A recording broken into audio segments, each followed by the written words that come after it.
ahead and get started.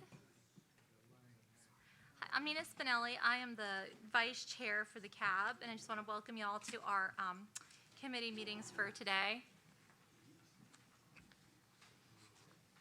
Go to the next one. Do I have? Oh, I was just going to go over the meeting rules again today. But it's okay. I can just go over it really quickly. So normally we go over the meeting rules both days, but our focus here is just to keep on time with our agenda and make sure that everybody that's here today gets a chance to share their own viewpoints and have us work constructively so we have the best possible day together that we can. Tina, do you want to just go over the work plan update? Tomorrow's agenda in front of you? It says Monday, and it says work plan update. I might be having a small stroke. I don't know. I'm having a small stroke. That was my mistake. It's I'm okay. sorry. It's totally better that you do it than me. Okay. Do we want to go through the rest of the agenda like normal? Start with the Administrative and Outreach Yeah. Committee for their update? So yeah, we're just going to... Let's talk about the meeting rules and the agenda review. The meeting rules of conduct, well, we're not having any presentations today, so it's going to be a work day for everyone. We ask that you not have the side conversations. State your name and affiliation when speaking. Important one, listen to and respect other points of view. We're not going to go down the road we went to last time. We will stop if we have to, if we start seeing that we're getting off topic and just going into the mud. We do ask, though, that you do participate and ask questions for clarification of items. Make your comments all in a microphone and take a moment to put your pagers on silent. Awesome. Thank you so much. Eleanor, do you want to go ahead and move into the A&O Outreach Committee update? Okay. Thank you, Tina. And we all here welcome everyone to New Ellington, South Carolina. Our membership drive, as you know, is in full swing. We will be seeking to replace several members next year. This is the Administrative and Outreach Committee. I'm the chair, and the members are Merlene Ennis, David Hoyle, Ed Sturkin, and Lewis Walters. Membership applications can be found on the back table or on our website at cabsrs.gov. To be considered for the 2017-2019 term, please have your completed applications to us no later than September 1st, 2016. Our committee purpose. The Administrative Committee is responsible for compliance with and amendments to the board's standard operating procedures, nominations, and elections of board officers and various avenues of public outreach, such as the Speakers Bureau. The CAB Spring 2016 Board Beat magazine is available. There are copies at your places and on the handouts table. Please be sure to thank James for his outstanding job. Members of the CAB's outreach schedule is in your packet. Please note that we have some open dates for the public tour table. In addition, we will be seeking volunteers for STEM Day at the Kroc Center, that is in Augusta, on October 20th. 2 people from 8 until 1. However, if more than 2 people sign up, we would be very pleased. And also for the Safety Expo at the Applied Research Center on October 19th and 20th, we need 2 people to sign up and more if possible. Please watch your email for sign-up opportunities. If you would like more information on the CAB, please visit our website.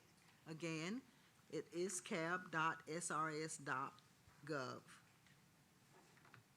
There are no presentations for the Administrative and Outreach Committee today. Thank you, Eleanor. Does anyone have any questions for Ano? All right, well, that was nice. Tom, do you want to move into yours? Sure, thanks. I'm Tom Barnes. I'm chairman of the Facilities Disposition and Site Remediation Committee. We have no open recommendations and no pending recommendations today. Our next committee meeting is Tuesday, August 16th from 4:30 to 6:20 here at New Ellington. I would encourage all committee members to please be in attendance if at all possible. We do not have a presentation today. We have one presentation tomorrow, Final Appendix E by Brian Hennessy. That's it, Tina. Thank you. Thank you so much, Tom. This is going so wonderfully, by the way. Bob, are you ready to do strategic and legacy management? Bob Dorcab, Nina, I'm ready and willing to go. Yeah, do not ruin my speed that we've got going here. This is really nice. I know. Okay. My name is Bob Dorr. I am the chair of the Strategic and Legacy Management Committee. I want to welcome everyone to New Ellington for our July full board meeting, CAB meeting. Can we go back? Okay, I want to introduce the committee members once again. Bob Dorr, I am the chair. Gil Allensworth is the vice chair. David Hoyle, Clint Nagel, Kathy Patterson, George Snyder, and Mary Weber are our committee members. Committee purpose? Okay, I'm not going to read this as I usually do. Our committee purpose has not changed. It's there, and it's on our website, so that is our committee purpose. Next slide, please. Okay. Recommendation status. We still have an open recommendation, recommendation 323. Safety procedures and emergency preparedness and response at the Savannah River site and other department sites. Now, this is an ongoing recommendation where we receive updates in regards to safety procedures and emergency preparedness. And do we have a presentation today? No. No. Okay. All right. So that's just an open recommendation. And then what we have for you today is a draft recommendation, which was authored by Nina Spinelli and myself. We are the recommendation managers. I'm going to present this recommendation. Our committee reviewed this original draft recommendation. We had some great suggestions from our committee members as to improving the original draft. And once those changes were made, all of the committee members were in agreement that we would present this to the full board. So the recommendation involves employee recruitment and retention. Now, the full board has received the same presentations from Savannah River Remediation and Savannah River, Nuclear Solutions, okay, as to how these two contractors are trying to retain current employees and recruit new employees for the future of the Savannah River site and the EM mission that SRS is trying to accomplish. So, you know, I think we all heard the presentation, and our committee felt like, yeah, there's some, you know, some concerns there for having enough employees to get the work done. So this particular recommendation was written around that idea. I'm not going to read all of the background information of this recommendation. I would like to point out the last two paragraphs because I think it leads into the specific recommendations, which I'll read in. The last two paragraphs, the SRS CAB understands that the SRS contractors are in a very competitive situation regarding employee recruitment and retention. The presentation to the CAB has demonstrated that the contractors are pulling out all the stops to recruit and retain employees. The SRS CAB would like to help DOE to complete the EM scope of work. As such, with budget restraints now and in the future, the CAB is thinking that some out-of-the-box financial incentives may be necessary with the contractors so that there are enough employees at SRS to meet the EM scope of work. So what I'd like to do now is read in the specific recommendations for action by DOE. Okay, number one, revise the next contracts with the contractors to provide financial incentives to meet benchmarks to retain current employees and successfully recruit younger employees. And here's where we think the CAB can help. Support and plan for the CAB to reach out into the community to meet with prospective SRS employees on how to apply for jobs at SRS. It's just something that we thought maybe the CAB could help DOE. Number three, jointly meet with SRS contractors, this is DOE, jointly meet with SRS contractors in the Aiken Chamber of Commerce to identify quality of life incentives for younger people to move to and live in the Aiken community. Number four, and here, this is like a presentation, explain to the CAB the business model for contracting with multiple contractors / vendors to meet the EM scope of work. The CAB would like a presentation by DOE regarding the history of outsourcing the scope of work to multiple vendors. When it comes to employee retention and recruitment, the presentation should include an explanation of why a multiple vendor relationship works better than using one vendor or having DOE hire the employees themselves. And then number five, because collaboration with the labor unions that represent the SRS workers is important, DOE, Savannah River, should engage or provide financial incentives to the contractors to develop a plan with the labor unions to identify the financial needs and quality of life issues that the SRS employees have working at SRS. Okay, so that's the recommendation. And I'd like to, at this point, Nina, open it up to the entire CAB for comments. David? Bob, I'm not sure what's going on, but what you just read was not what was shown on the screen. So which one is it? I'm reading the draft that's been presented to me. Now, let's get right down to the number three is not the original draft that we all approved in the committee meeting. It wasn't specific to the Aiken Chamber of Commerce. Is that the point you're? If you read three on your paper and three on the board there, it's not the same.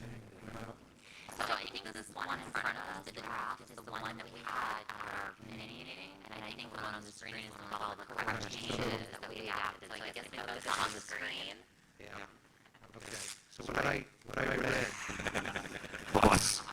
Yeah. information. Thank you for pointing that out, David.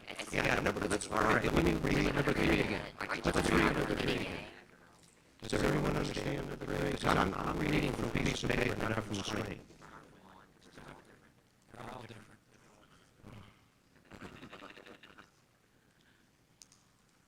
Okay.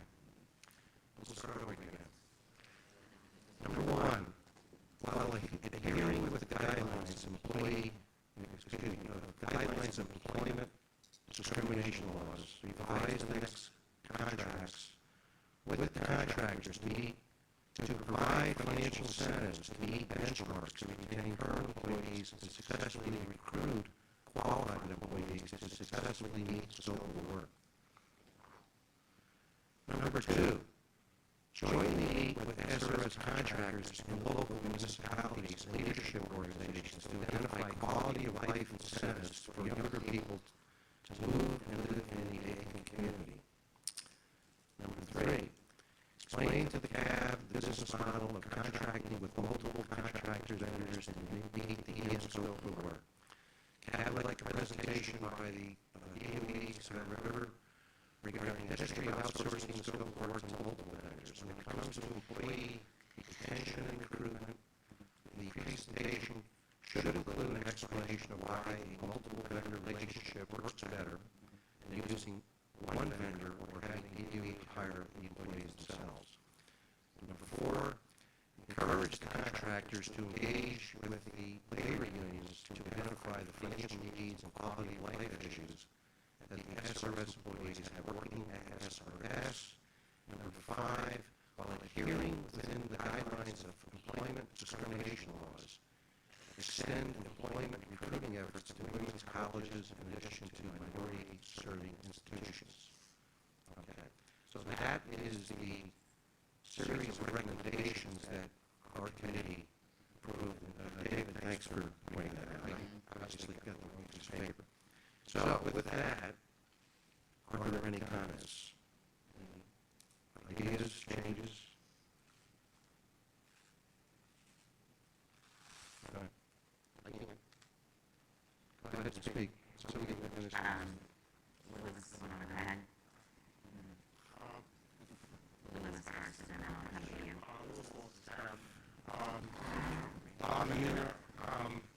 One of the things that I was strongly impressed with taking out of the presentation was the outreach by the subcontractors or contractors, specifically in regards to engaging the local high schools. I think that he talked about engaging the high schools in regards to perhaps proposing types of curriculum that could be used for high schoolers.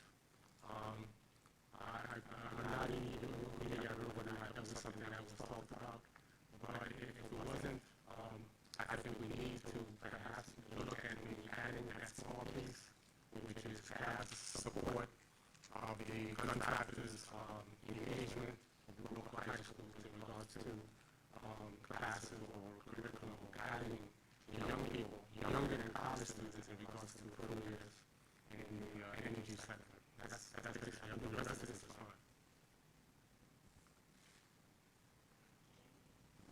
I guess you want to say something? Well, I was just going to ask Lewis, do we need to add another recommendation, or can we, which one do we? I think perhaps we could maybe add it on to number 5. Because 5 is an education statement. I think we could add that in as a sub of 5, just to indicate staff support. The contractors are already doing this, and I think we need to, give them credit for it. And I think we can do it as an extension of number 5. So, We have support of contractors. I'm just looking over at James Tanner. Can you update this? Number 5. Do you want to say as well as reaching out to the local high school guidance counselors? Guidance counselors. Collaborate with local high school. Or we can make it generic. The guidance counselors, we can do it specifically. We can just say to high schools, and that way, and add it on to number 5 without having to create a number 6 on it. I just want to give them credit. We acknowledge that fact. And again, I was very impressed with the luminance without any notification. Thanks, Lewis. That's great. Any other comment? Jim, you want to go? This is just a general comment. I have long experience with the federal subcontracting, contracting regulations. And really, if I were in a position to do it, I would reduce the number of contractors and have more in-house hire. And it's largely because you go through these cycles that actually make worse the issue we're trying to address here. You have a 3-year limit on a contract with maybe 1-year extension. The next contractors come in and bid on this know exactly what this guy is going to bid, and they will undercut his bid. And actually deliver fewer or, depending on the nature of the request for whatever. And we don't develop the long-term soon as they figure out that in 18 months or 12 months they're going to be unemployed, they're highly desirable somewhere else, and that's where they're going to go. And it's a real problem. That's all I wanted to say. Do you have anything on that? Well, I think, from my perspective, like number,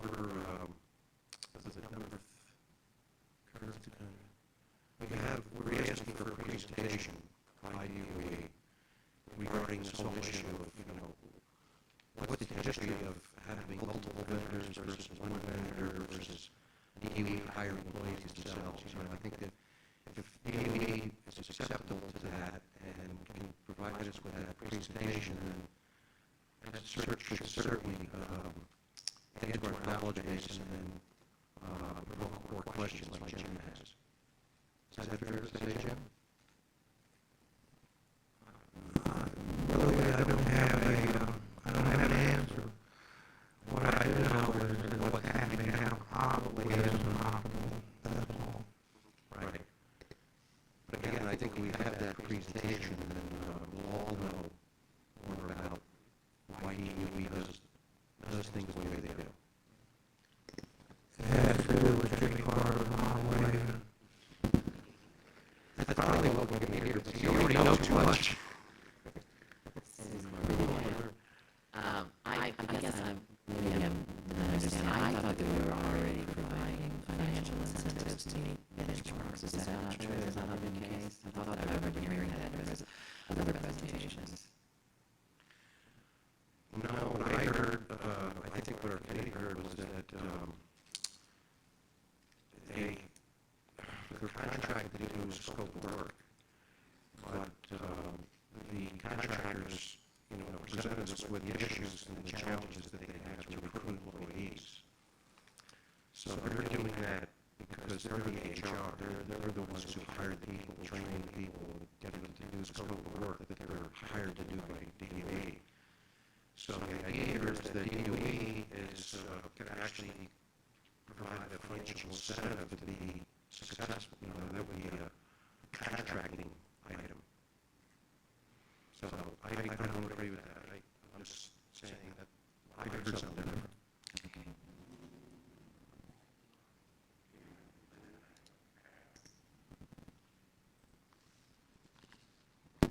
I'll try it again, try it again. Several different thoughts whiz through my head here. I think of our people going up against a company like Fluor, for instance. Fluor is one of the top 5 construction companies in the world. That's where our competition is. At least part of who our competition is. Now, you say is there anybody that's world class that we could get to round out what we have to say here based on actual fact and experience? And we do have that someone, son of a gun. We have a gal who delivered one of the most insightful presentations that in the last 6 years I've heard in these rooms. And I would think that we should go to her post haste and say, hey, we're a little bit, and another thing is, to what extent, to what percentage does the and I'd like to know how this is done. In other words, when we get to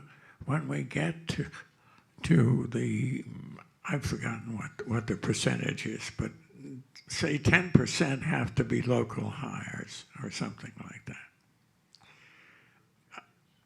Is that it? No, I hit it right the first time. 10%.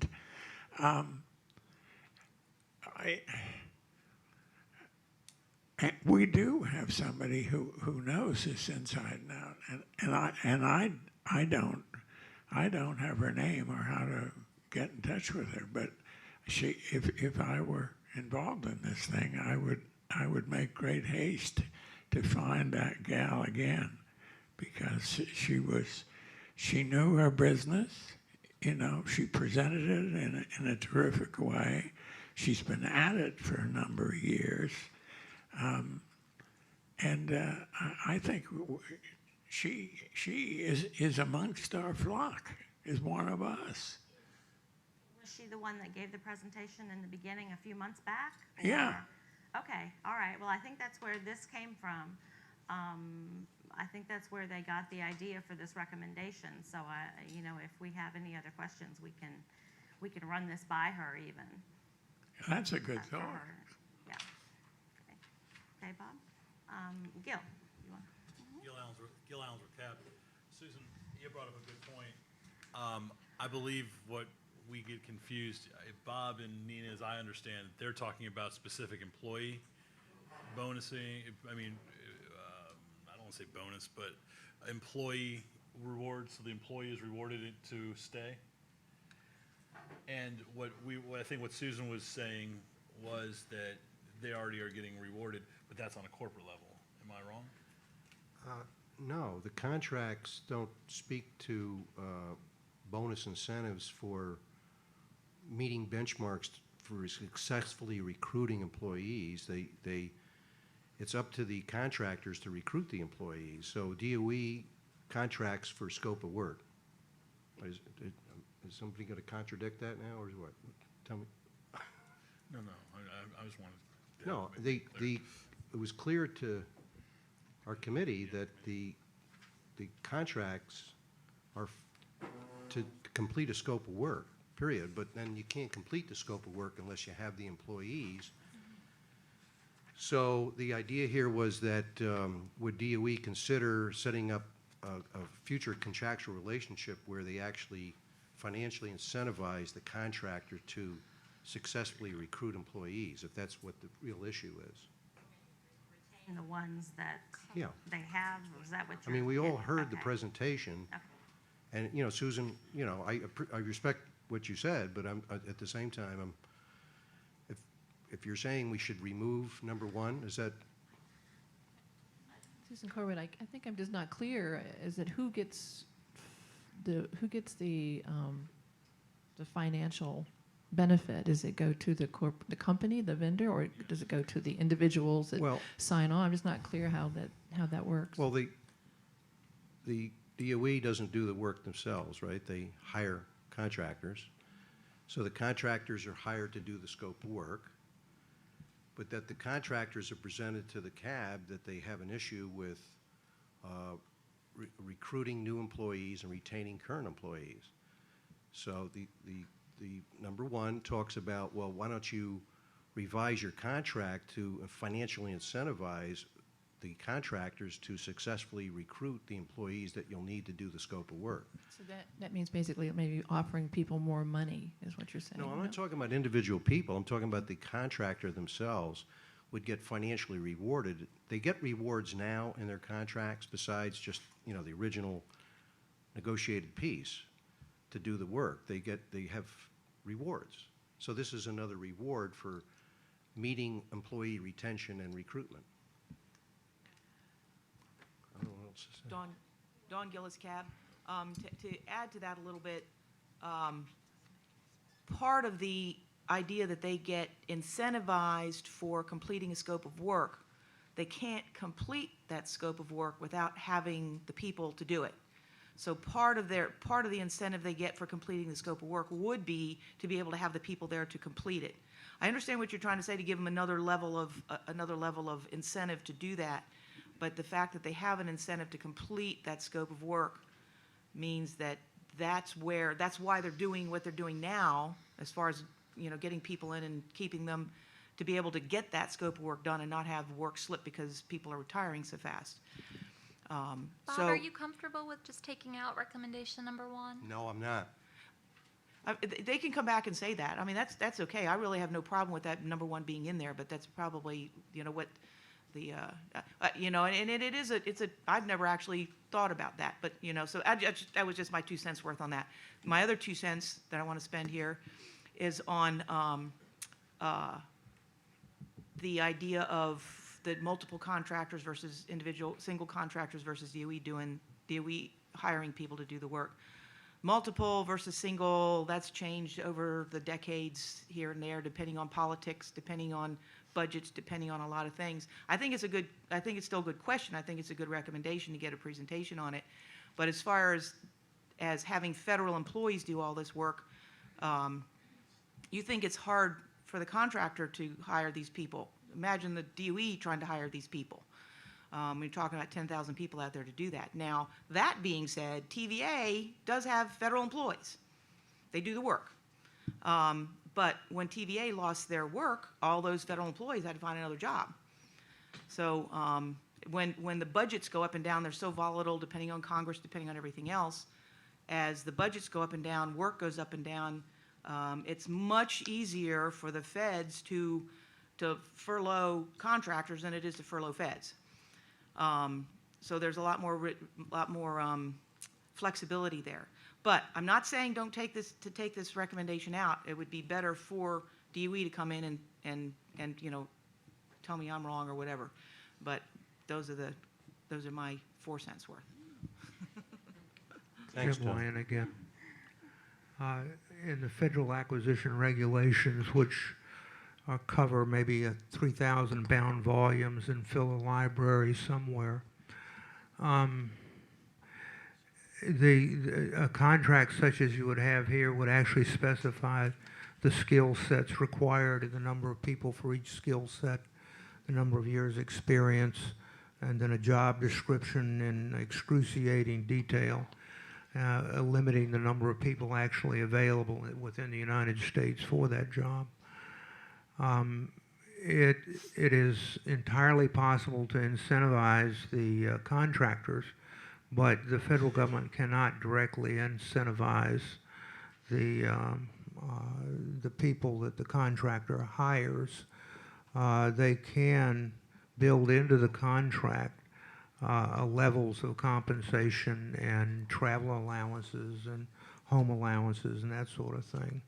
It's strictly up to the contractors to incentivize or not to incentivize. On the other hand, if they do not meet their goals, fulfilling the manifest with the people with the specific skills, they are actually punished in the contract with money deducted, and which makes it kind of painful. I worked for Parsons Corporation since I retired from the Army in 1994, and it was very difficult to be a contractor with the federal government. And I know the federal government adopted this system because it is so much easier to furlough contractors and terminate contracts. But on the other hand, it just pushed that problem off on somebody else. That makes sense. David, did you have something that you wanted to add? David Hoyle Cab. Since I am a contractor working at the site, it could be perceived that I would have a conflict of interest in either discussing or voting on a recommendation concerning my recruitment and retention. So I will be recusing myself from further discussion on this motion, and I will also abstain from voting. Awesome. Okay, do we have anything else from around the table? Because I've got a question out in the audience. So before I go there, I just want to make sure that everybody, Kathy, oh, I'm sorry, down here. Ed Starking Hey, Ed. Cab. Number 4. I guess I am privy to all of the contractors engaging with the labor unions at the Augusta Building Trades. And I guess one of the most important things, and I think it's recognized across the board, is the apprenticeship programs that the labor unions do have. And I guess that's kind of a segue into retention. But there is some engagement. And of course, we also have in our favor Davis-Bacon. So there's a 26-city survey that's conducted every year and ultimately blessed by the Department of Energy. But generally speaking, we see increases for the employees working at Savannah Riverside through that program. So I'm not sure what exactly they can do as far as what's requested there, because we do have continuing conversations with all 4 contractors. I think right now it's CBI, Flora, Bechtel, and Parsons, and they all try to support the apprenticeship program, recognizing that we do have an aging workforce, and also recognizing our apprenticeship programs. Thank you. Thank you, Ed. Okay, one last time. This is kind of critical because the contractor really doesn't want to take on more employees than he would otherwise.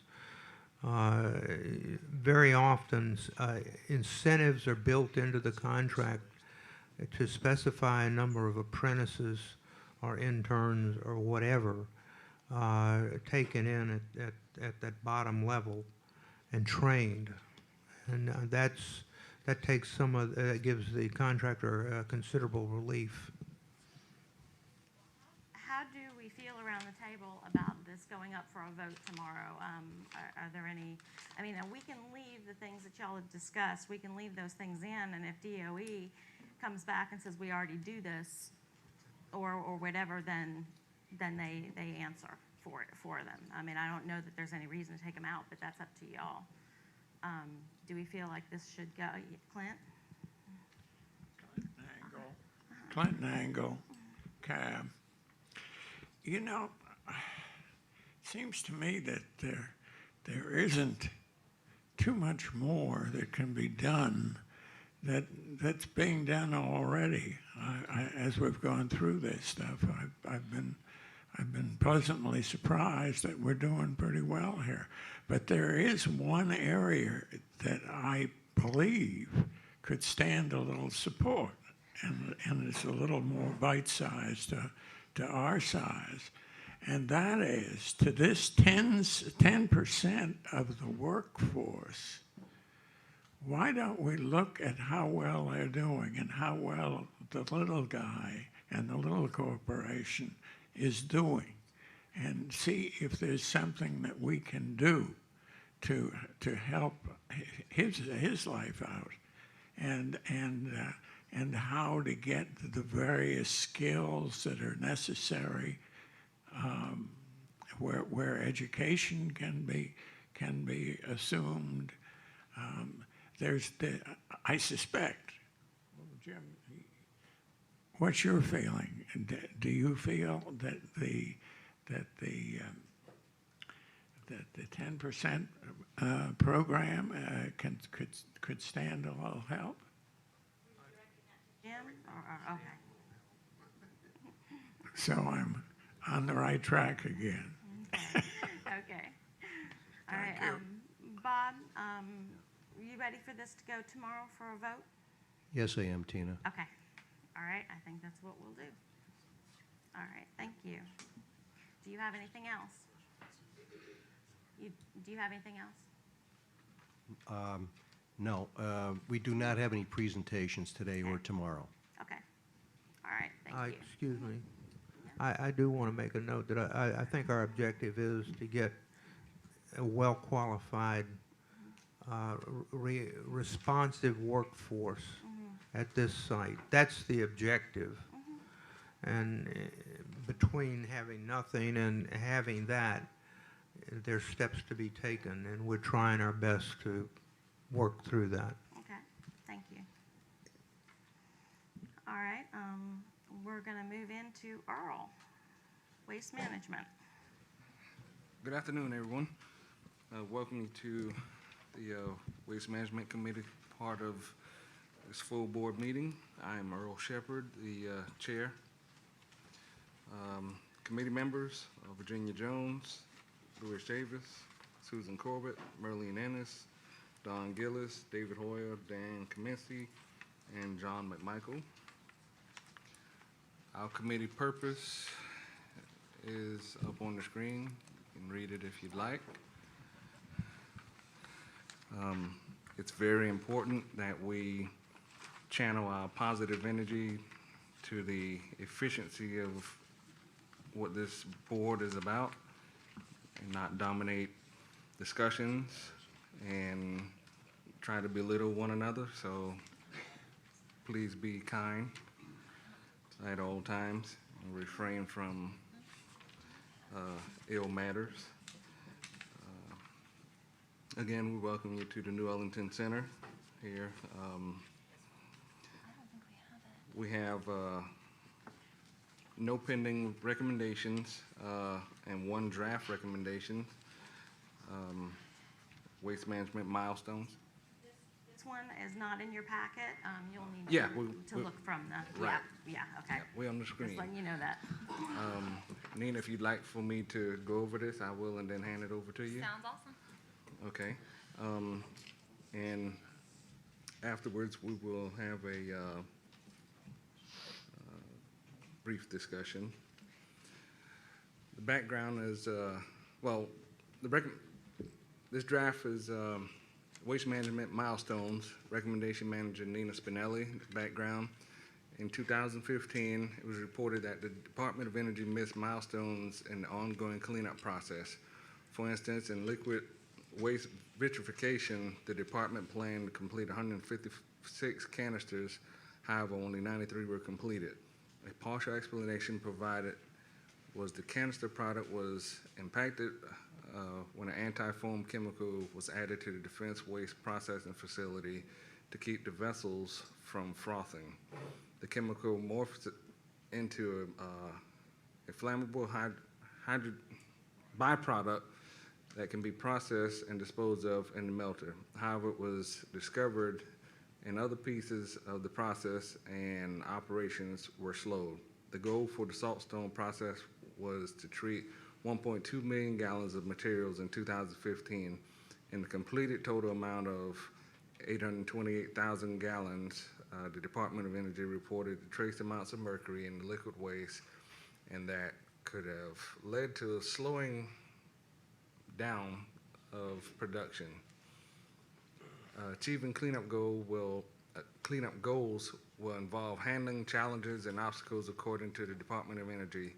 In a recent report, the Department of Energy revealed its plan that the environmental management will use newly developed multi-year planning tools to improve decision-making and better inform the continued dialogues with the regulators and other stakeholders.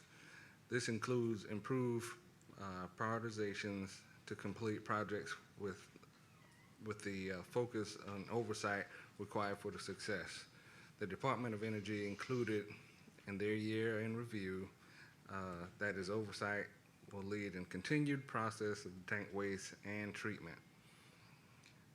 Our recommendations are, one, given the milestones have been missed, review to revise the process on how cleanup goals are set and by what means they will be implemented so that they can more accurately present cleanup timelines to meet the commitments made to the South Carolina state.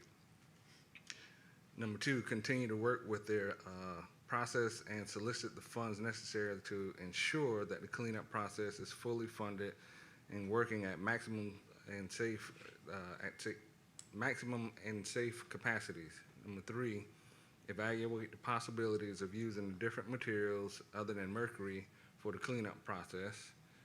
And four, finally, to regard the multi-year planning tool to improve dialogue and communication with the stakeholders, continue to hold public outreach meetings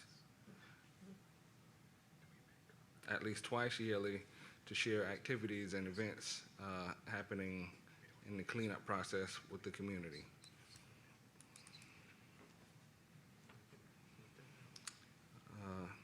Do we have any discussion? Okay, Gil and then David. Gil Allens with CAP. Nina, is this some of the stuff the governor's suing the federal government over?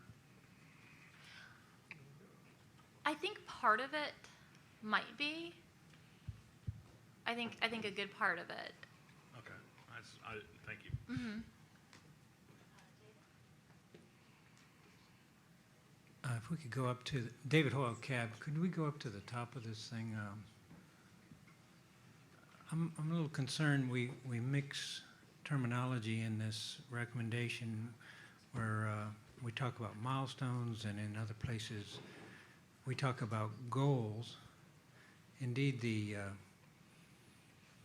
target for canisters was a goal by the department in their plans, but it is not a regulatory milestone that I'm aware of. So it's not a commitment to the state in that regard, which kind of relates down to one of the recommendations below. If you could go to the second paragraph, please. The last sentence says, this includes improved prioritization to complete projects with the focus of oversight required for success. The Department of Energy concluded in their year-end review that this oversight will lead to continued process of tank waste. I'm a little troubled by the syntax there. Mm-hmm. Lead to continued process of tank waste.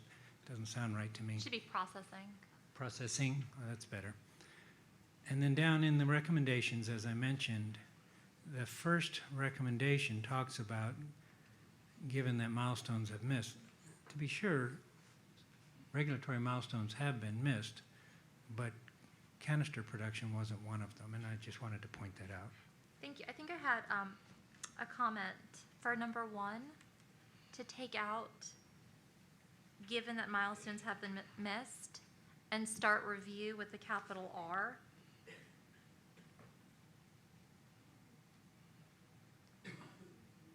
And I think that might help.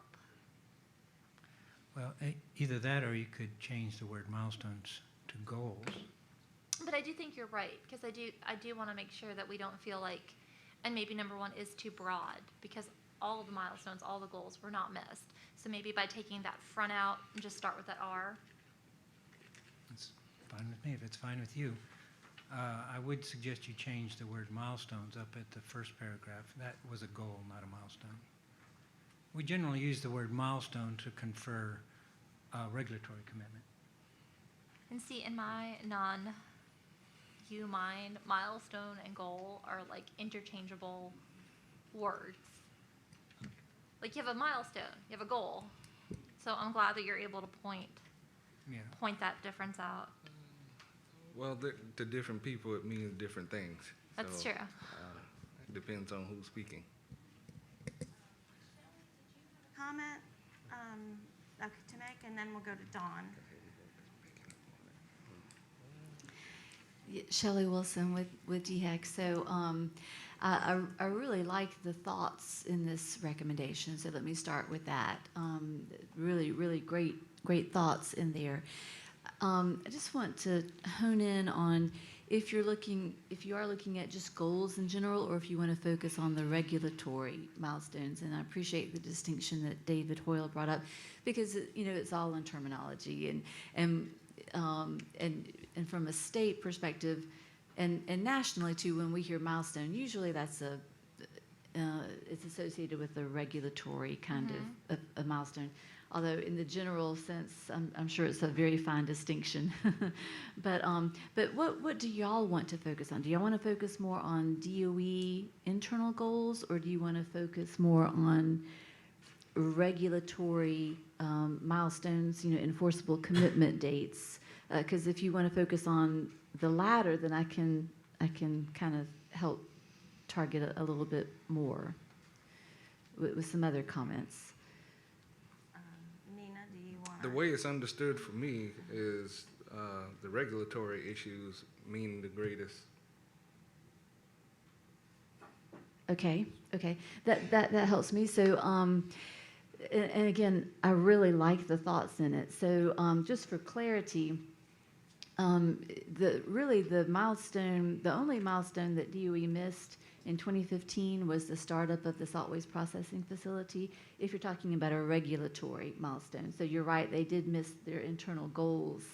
But if you wanted to point out the milestone, the regulatory milestone that was missed, you could cite that they missed the startup date for the salt waste processing facility, and that regulatory milestone was October 31 of 2015.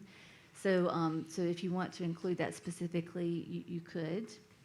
Now, your points, your thoughts are very valid in the sense that because the treatment was slowed down in DWPF, and also Saltstone, that's going to affect future regulatory milestones for sure.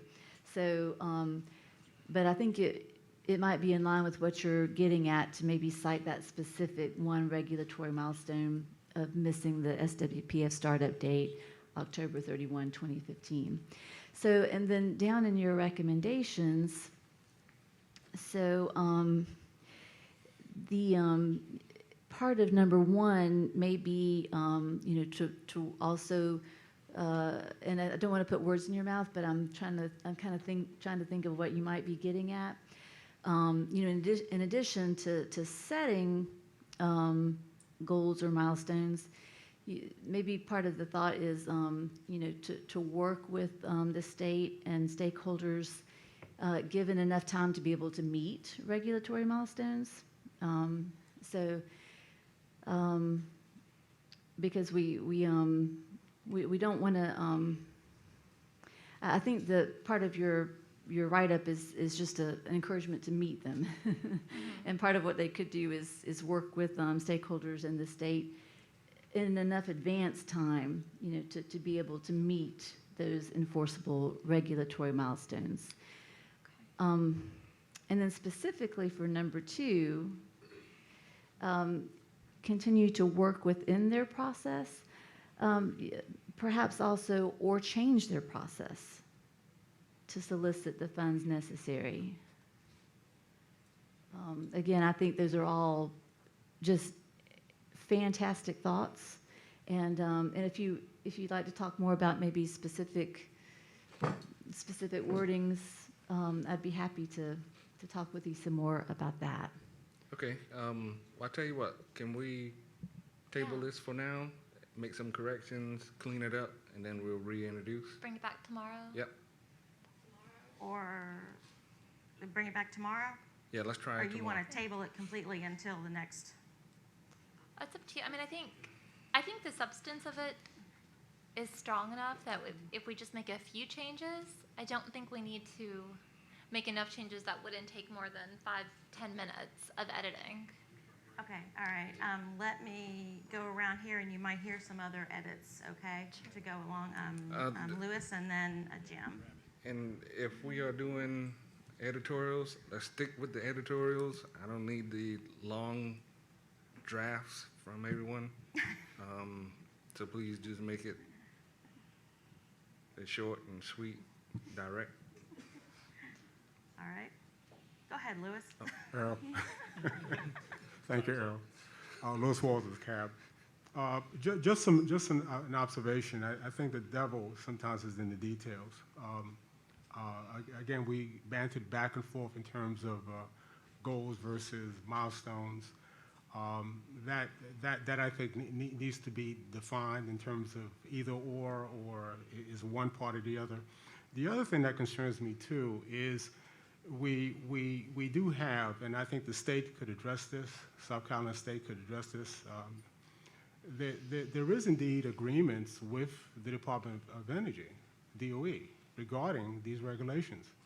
Are we creating, I'm just asking, are we creating additional steps that are not part of the agreement between the state of Carolina or South Carolina and DOE?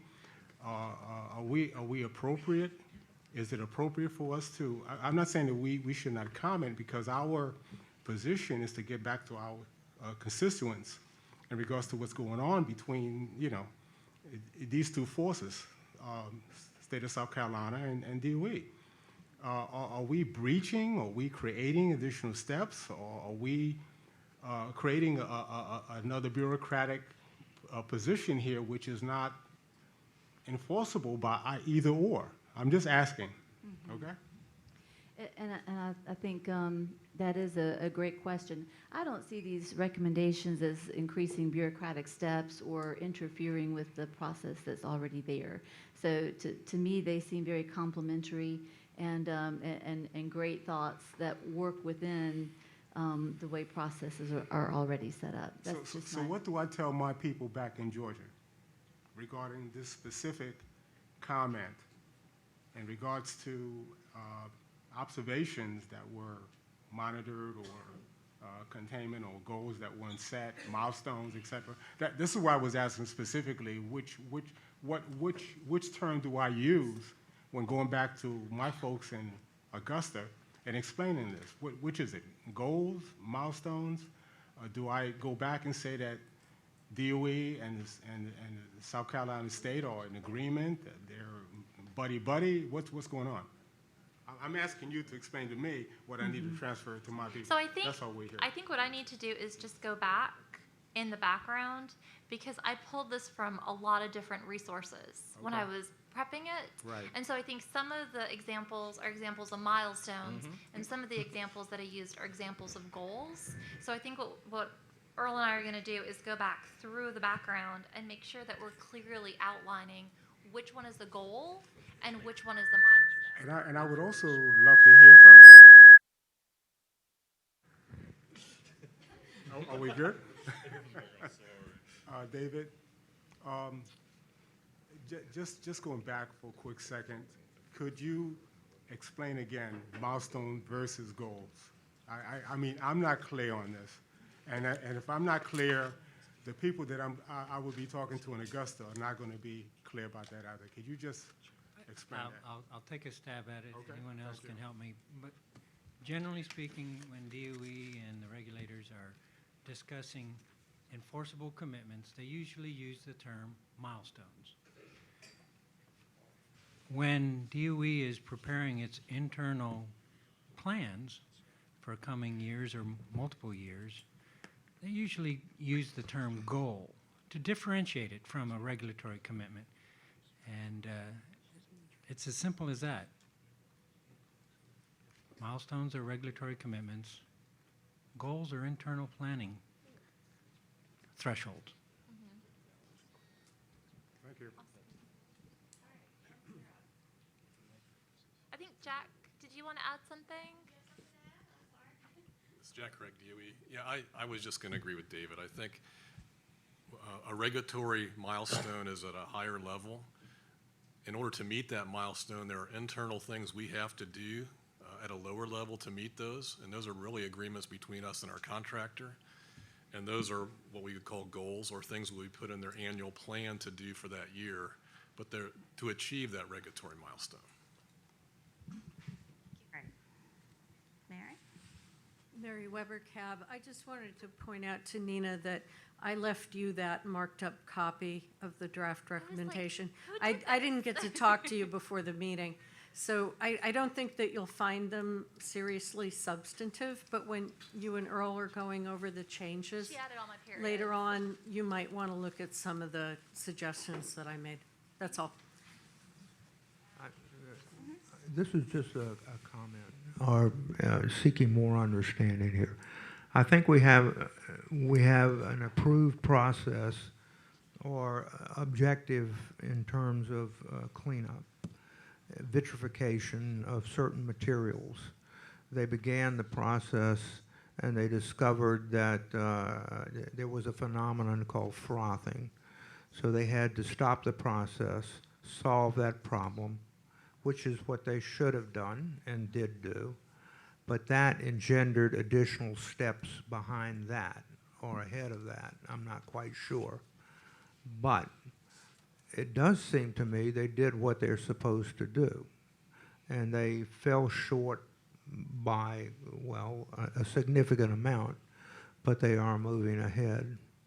And again, milestones, in my mind and experience, almost always have steps and dates you're expected to meet by, and it's set in a schedule and usually in contract. Sure, that'll be good. I think we'll talk to Shelley and Earl and I, and we'll figure out which ones should be milestones and which ones should be goals. Together with Melissa or James. James, okay, Melissa's not doing this much longer. To get together with them after this and work through that. Perfect. Okay. Yeah, that's exactly what I said earlier. We don't That's need all exactly this what you extra said. stuff. Okay. All right. Thank you. Okay, anything else, Earl? Nope, just remember Dawn? we'll be here. Oh, go ahead. Wait, Dawn has something. I'm sorry, go ahead. Dawn Gillis, Cab.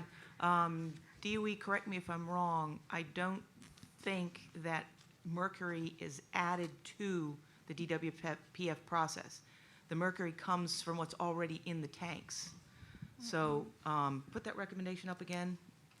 The one that says change the mercury out for something better, that's not an option for that because it's mercury coming from the tanks. Correct? Yeah, that's true. Yeah, this Jack Craig DOE, that's correct. The mercury is a material that comes into the DWPF operation from the tanks that complicates the process. So it's not something we add to it. Then the mercury comes from the canyon, right? That's correct. So that would, it might go back, are you referring to the canyon that's then putting the mercury into the tanks? I think we can talk about that as a separate recommendation with that part. One of the things that I had read before was that mercury was used at some point, in the cleanup. This is Pat McGuire with DOE. Mercury is used as a catalyst in the dissolution of spent nuclear fuel. So it's a catalyst in the chemistry, in the flow sheet. It's kind of like the recipe, how you dissolve spent fuel. Mercury is used as a catalyst in that chemical processing. So you're asking, can we use something else? We'll take a look. May not be possible, but it's in the front end of the process. It's not what's used in the waste disposition Yeah, we process. might get a good answer then. Nice and simple. Okay, are we done around the table? Good. Just Okay. a reminder, Yes. Tuesday, August the 9th, we will be having our meeting, so it's up on the board. Thank you all for your lovely patience and understanding.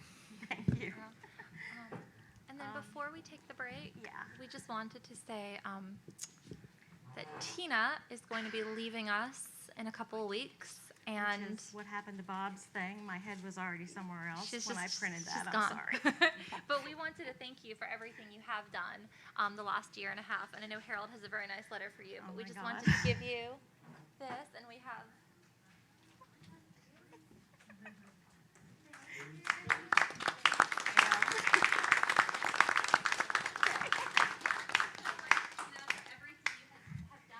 And then I just wanted to make one quick comment before we go on break, and there are lovely cupcakes and cookies. One of the things that I think we've all noticed at meetings like this is if we can all do a really good job about checking our emails, reading the recommendations when they're in the committee meeting, then when they go from the committee, they get sent out again, and then we review them before the full board. A lot of the things that we talk about are things that have been talked about at the committee level, or they're emailed. And I think we can all save a lot of the exchange if we can handle these at the committee level before we all come here together. And now I want to take a break and eat a cookie. No, hold on. Earl Shepherd Cab. And piggybacking on that, it saves a lot of grief and frustration from around the table. So it's not real cool to quarterback at the table when you hadn't been practicing when you should have been practicing. And that's my point for making it clear. Me, on this committee, I don't like people agitating others because it's not productive. You lose efficiency when you can easily email, call, or pull somebody to the side instead of making them look less than in the front of the staff here. Thank you. Thank you, Earl. Okay, and on a happier note then, thank you Thank you, very Tina. much. Thanks, everybody, I appreciate it. We will take a break now for 15 minutes. Let's just say 20 minutes, be here at 2:30.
reminder, and that is make sure you pull the microphones all the way up and speak into them. That's where the feedback's coming from. They're trying to turn them up real loud, and we're getting some feedback. And the other thing is, I have a confession.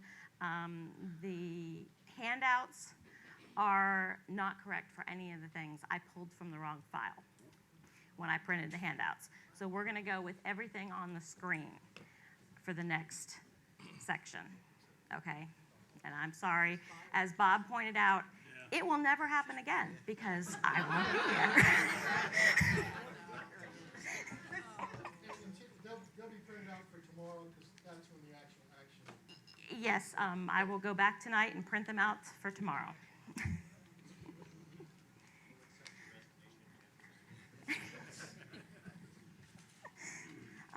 Okay, we're up to Larry. Nina, did you want to say something, or we're just going to go right into Larry? We're good. Okay, Larry. Thank you. I'm Larry Powell. I'm chairman of the Nuclear Materials Committee. Also on the Nuclear Materials Committee is Don Gillis, vice chair, Gil Allensworth. Get it wrong every time, don't I? Louis Chavis, Susan Corbett, David Hall, Jenny Jones, Dan Kaminsky, John McMichael, and Mary Weber. I'd like to welcome everyone to beautiful downtown New Ellington. We have one open recommendation, number 334, no pending recommendations, and 2 draft recommendations.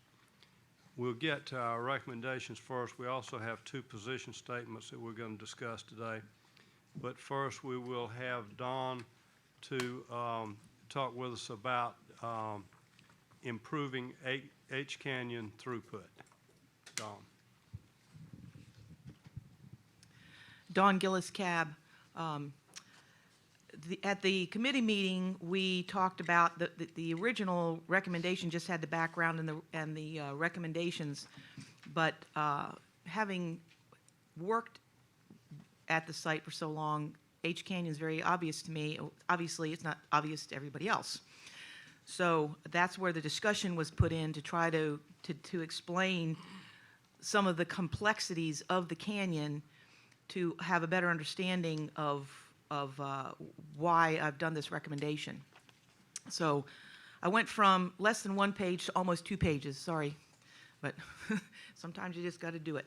So, all right, the background. H Canyon is a highly versatile facility that is a national asset. It is capable of processing many forms of uranium and plutonium. However, that versatility comes with a cost. Each type of material that is processed must be fully analyzed for safety. That means safety documentation process. Procedures must be written to ensure compliance with the safety analysis. Equipment must be modified, and people have to be trained, to name a few of the complications. The efficiency of these processes is instrumental in timing of processing nuclear materials and the ability to shorten the schedule for site cleanup. However, the CAB understands that changing or upgrading the process takes funding, which is always in short supply. Discussion. H Canyon is a complex chemical processing facility that takes many steps to process each type of material from beginning to end. The basic processes that those materials coming to the canyon will go through are: 1, receipt. The material must be offloaded from either rail car, which is on-site shipments only, or a truck into a holding area or directly into the canyon. The holding area is within the canyon structure, but it's not in the processing area of the canyon. Dissolution. The material is dissolved in nitric acid. I missed an in there. In nitric acid. If a material is being dissolved just to send it to the high-level waste tanks, for example, plutonium sometimes, that sometimes happens for plutonium, but not always. It will skip then to step 6. Step 3 is a chemical cleaning. The dissolved liquid goes through a chemical process that separates out the aluminum, which then goes to waste. That's talking about the spent fuel that is aluminum-based, aluminum-clad spent fuel. So we need to get rid of all of that aluminum before it can be, the uranium can be refined. Separation. There's two forms of separation. There's what's called the first uranium cycle and the second uranium cycle. That's mostly what's used. First uranium cycle, the resulting partially cleaned up material now contains mostly uranium, the fission products, and a small amount of plutonium. This process separates these materials to allow the uranium to be further refined on there. The plutonium and fission products are sent to the high-level waste tanks.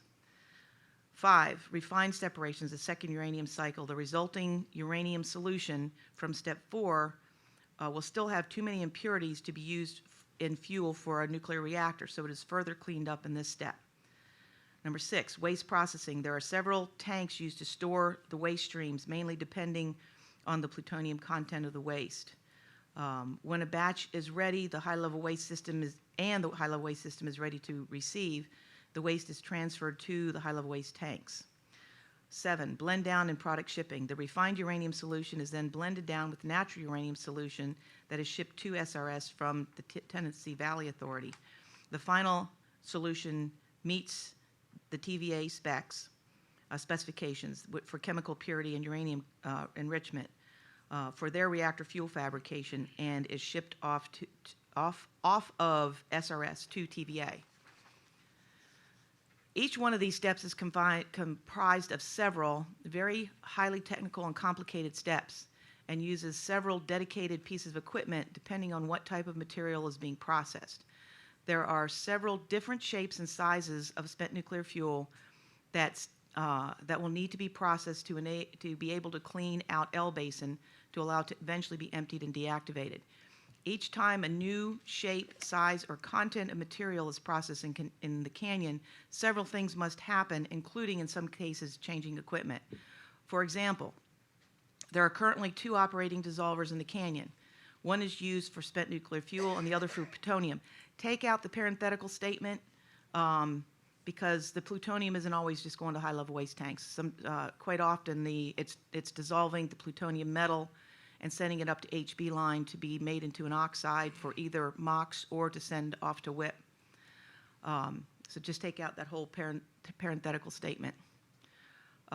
Before a new type of SNF can start to be processed, the dissolver must be analyzed to ensure it is capable and safe to use it. In some cases, like HIFIR and I got that wrong, it's HFIR, high flux, I can't even remember what it means now. Isotope reactor. Okay, I had the right letters just backwards. So it's HFIR, spent nuclear fuel. The dissolver must be changed to allow the HIFIR, fixed HIFIR again, to fit in the dissolver. And what that actually is there's an insert that goes inside the dissolver that holds the material in a configuration that allows it all to get dissolved so stuff doesn't just fall over. But in order to do that, it takes a lot of work to do that. Also, each step has a specific amount of material that it can process. Change is to it. It can process. I was writing this at midnight last night, so I'm sorry. That it can process at any given time. When I said defined throughput, that's what I mean by that is that is the defining how it defines the throughput of each particular piece of materials or each step in the process for the processing of material. If the throughput of each process is different, bottlenecks can occur. For example, if the dissolver can process 100 units per day, the chemical cleaning can only process 50 units per day, and first cycle can process 110 units per day, then the chemical cleaning process is the bottleneck. The dissolver will have to slow down because the chemical process can't accept that much material. Then first cycle is sitting idle waiting for material to process. Balancing these processes, for example, adding equipment, changing the chemistry of the process, or adding storage capacity, is important to be able to process the spent nuclear fuel and other materials faster to allow L basin to be deactivated sooner. Determining what needs to change and implementing those changes takes time and money. Understanding exactly what needs to change and how long it takes to implement those changes is imperative. The CAB recommends that DOE, 1, analyze the full process from the safety basis through processing until the materials and byproducts leave H area to determine the bottlenecks in the process. Provide a briefing to the CAB on the results of this analysis. excuse me. 2, analyze the cost and schedule impacts resulting from the identified bottlenecks to determine necessary modifications to the process to eliminate each bottleneck in cascading order. As one bottleneck is cleared, a new one will surface. And 3, add the actions identified in these analyses to the integrated priority list and provide sufficient priority to implement the most promising actions. Questions? Do we have any questions around the table? Yeah, Mary. Mary Weber Cab. I know I told Dawn privately, but I just wanted to thank you very much for putting the work into the rewrite, because the original version, just if you saw it on the website or what have you, it was just too scientifically worded. But anyway, you did a very good job on the rewrite, so thank you. Thank you. Okay, Bob? Bob Dory Cab. I think this is a very good recommendation. I think it was very well written. As a suggestion, both in the background and in the specific recommendations, there's quite a bit of use of acronyms, because I know the Because I was a Fed. Right. And I know we've been counseled by CAB support to not just use acronyms, because, this is like a public record. I know, like, HLW, somewhere it's said what HLW is, and then in parentheses you say HLW, then throughout the rest of the recommendation you can keep referring to HLW because it was Right. spelled out. That would require a lot of changes in here right now, but it's just a suggestion about detailing the acronym somewhere in the beginning, so that if it's referred to later on, people who read this will keep the right train of thought. Yeah, and that should be done, and that's really a pretty quick fix to change that and some of these.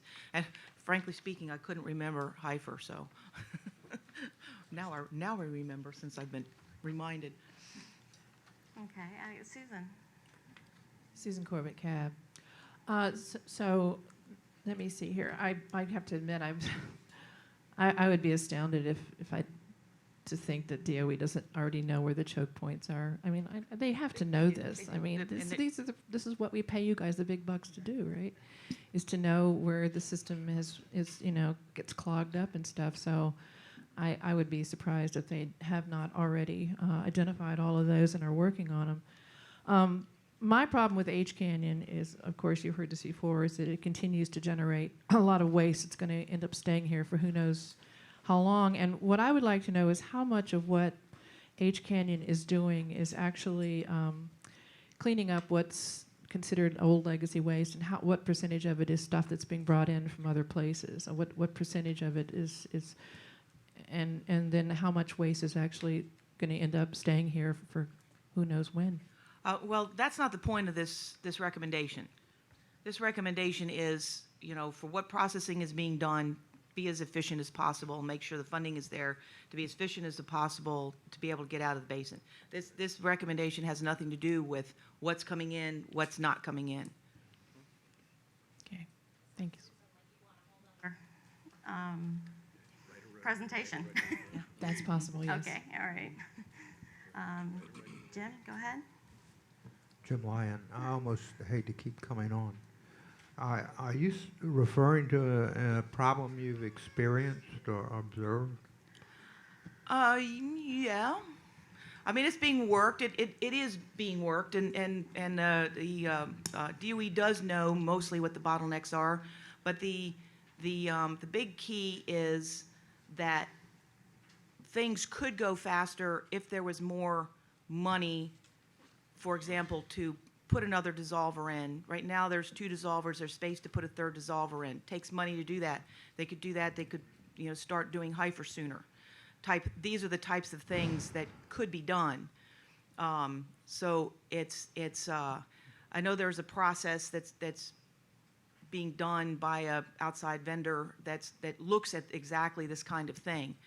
I haven't seen the results of that, And so it would be good for us as a CAB to understand what's being done in the canyon to try to further that. I think that's the core here.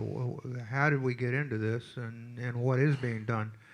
In my experience, there's an engineering study leading to a processing plan, and if they had a 50-unit bottleneck, then the input's not going to be more than 50 units. They're not going, surely, they're not going to have every day 50 units coming offline because they can't be processed and stored somewhere, waiting for someday in the future when they'll have a second unit. So you're right, it does slow the process down, and yes, they do need more money if they need another processor. But if it's a mission here, they do need it, if that's an issue. That example was purely hypothetical, just to give an idea of how bottlenecks come about. So, and whether there's a 50% bottleneck, I don't know, but it was just to make the point of what a bottleneck is. But there are places where storage capacity is exceeded before they can do something else. So there are several bottlenecks, and it's just really understanding what those are and how to. Well, my suggestion then would be to somehow highlight the danger that such bottlenecks represent in terms of waste that is not otherwise planned for. I'm not sure. What you're saying, if you're inputting 100 and you have a bottleneck or a choke that takes, and you're only producing 50 from that 100, and that leaves you 50 that need processing, then that 50 has to go somewhere, right? That's Although kind of I'm pretty sure they're smart enough not to input, once they figure out they got a problem, not to input 100, but to simply hold it to 50. Exactly. But so that's part of the point here is if you have a choke point that can only do 50, then you can't put 50 in earlier unless you have a huge tank to support all this, because sometimes there are reasons to process a bunch of stuff, put it in a tank, waiting for another process to happen. So there's sometimes there are reasons to do that, and but understanding what those reasons are and making sure that all of this is done, and the biggest key is trying to get something in the integrated priority list to try to improve, like putting in that third dissolver, putting in another tank, putting in something else that processes the waste out the back end faster, as long as the tanks can take it. But it's getting, the longer the canyon has to operate, the more money that is, and the longer the L basin has to stay open, and all these kinds of things. So that's just trying to get things more efficient. Then the case needs to be made more forcefully than this, I think. I mean, my recommendation is more forcefully to improve capacity at each point along the way. If I can interject here, I think that's what Dawn is getting to. We need the information first to find out what the analysis is, where the bottlenecks are, then move forward from there to what can be done about it and how can we help support that. Well, just put quite simply is we can't go faster because we don't have what is required. Yeah. And we could do more with more. Okay. And what will it cost? Mm-hmm. Okay. We don't know that, but they probably do. Okay, well, and hopefully that's what will come out of this then. All right. I doubt it. Dan? Dan Kaminsky, CAB. Dawn, thank you very much for putting this together. It really succinctly put a lot of things on the table that we've talked about in our subcommittee meeting. I really feel that it's a recommendation to work smarter and not harder. And really, if we don't understand the process and what the bottlenecks are now, we don't know where to make those investments. And if we know where to make those investments, the line becomes more efficient, more throughput, and eventually you can get to those targets and to those goals of meeting the EM objectives. and I really appreciate the way you put this together because I really think it hits a home run on that. Will get us enough data to make further recommendations in the future. Thank you. Don, with the exception of changing up some of the few corrections in there that you made, and then with the acronyms, which I can probably do tonight when I go back while other things are printing, I can look through and get those out. Are you good with it then? How about you, Larry? Are you? Yeah, I think we've covered everything. I don't see anyone else has any more questions, so I think Okay. we'll be ready for a vote on this tomorrow. Tomorrow, okay, Yeah. I'll have it done, thanks. Okay, thank you. A couple of things that I left out in the introduction. I want to say that our next committee meeting will be August the 9th, 4:30 to 6:20 here in New Ellington. And the other thing I left out is we do have a presentation tomorrow, plutonium, K area status and update, and downblending status by Alan Gunther. Our next recommendation is German spent nuclear fuel shipped to Savannah River site, and Gil Allensworth is our recommendation manager. So Gil, if you could go over this for us, please. Thank you. Thanks, Larry. Appreciate it. And Larry, I want to publicly thank you for how you handled the special meeting of the Nuclear Materials Committee. It was a lively meeting and with much debate, and you handled it like a pro. I appreciate it. Thank you. Thank you. I'm just going to read this in. I think it speaks for itself. The background. There has been international, national, and local debate about German spent nuclear fuel, SNF, to be shipped to the Savannah River site. On December 8, 1953, President Dwight Eisenhower spoke before the General Assembly of the United Nations. President Eisenhower's speech, titled Atoms for Peace, outlined the need for the world to come together to stop proliferation of nuclear weapons while asking the world to work together and explore the power of nuclear science. In his speech, the President said, "The United States is prepared to undertake these explorations in good faith.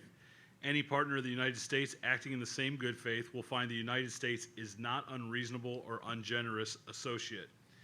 The United States pledges before you, and therefore before the world, its determination to help solve the fearful atomic dilemma, to devote its entire heart and mind to find the way by which the miraculous inventiveness of man shall not be dedicated to his death, but consecrated to his life." The United States started the Atoms for Peace program in the 1950s. Through the Atoms for Peace program, the United States provided enriched uranium to 41 countries, including Germany, in exchange for agreement not to develop bomb-making technologies. Spent fuel shipment to the United States was part of the Atoms for Peace program. On March 5, 1970, the United Nations Treaty on Non-Proliferation of Nuclear Weapons, NPT, entered into force. On May 11, 1995, the United Nations extended NPT indefinitely. NPT recognizes 5 countries as nuclear weapon states: United States, Russia, United Kingdom, France, and China. 190 non-nuclear weapon states have ratified this treaty, including originally both East Germany and West Germany, and now Germany. NPT Article 6 states, "Each of the parties to the treaty undertakes to pursue negotiations in good faith on effective measures relating and cessation of the nuclear arms race at an early date and to nuclear disarmament, and on a treaty on general and complete disarmament under strict and effective international control." In February 2016, DOE hosted public meetings on the Draft Environmental Assessment, EA, for the acceptance of and disposition of used nuclear fuel containing U.S. origin highly enriched uranium, HEU, from the Federal Republic of Germany. In this EA, it was identified that DOE has several options moving forward. 1, DOE can issue a NEPA determination called a Finding of No Significant Impact, or FONSI, or 2, announce its intent to prepare a full environmental impact statement, EIS. However, even if these actions are taken, they do not constitute a decision by DOE to accept the German material, but will be used to help formulate that decision. Throughout its history, the Savannah River Site has been an invaluable asset to not only the United States, but to the entire world. Unfortunately, there have been and will continue to be nuclear problems and issues throughout the world in the future. With the past as an indicator, Savannah River Site will be here to provide research, education, and security for the world. Be it 3 Mile Island, Chernobyl, or more recently, Fukushima, Savannah River Site and its contractors have provided the world science, technology, and solutions for all. We believe the Savannah River Site has the capability to safely handle and process the German HEU.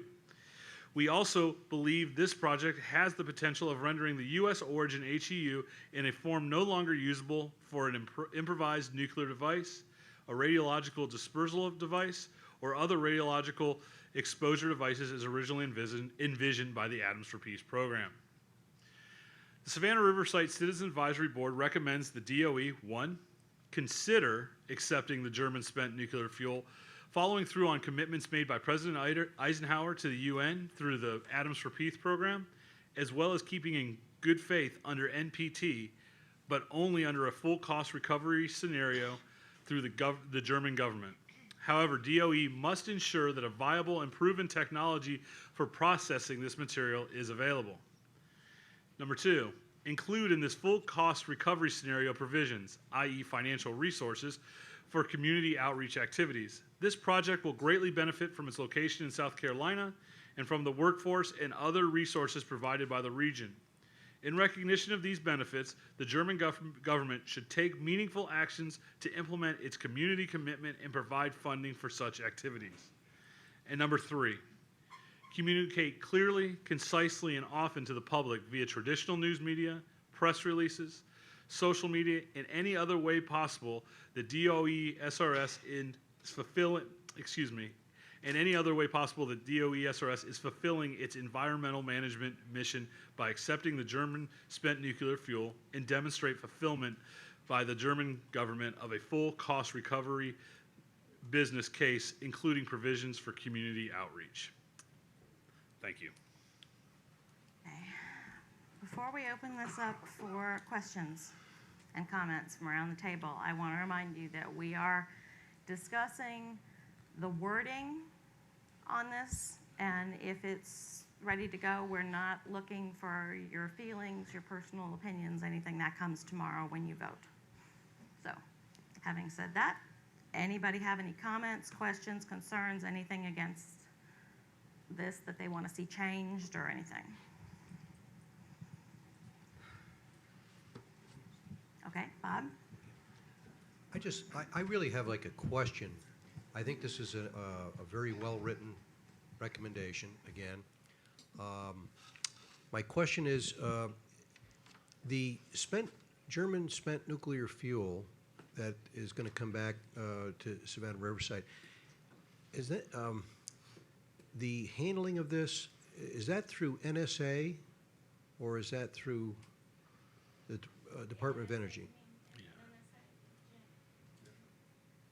This is Pat McGuire with DOE. So the way the Foreign Research Reactor Program works, that's an NNSA initiative. They're responsible for contacting the foreign governments, working through the State Department, working through presidential initiatives to work with those foreign countries to identify those materials that will be returned to the United States. Once that material crosses the Savannah River Site boundary, those materials become EM-owned materials and therefore within the purview of the CAB.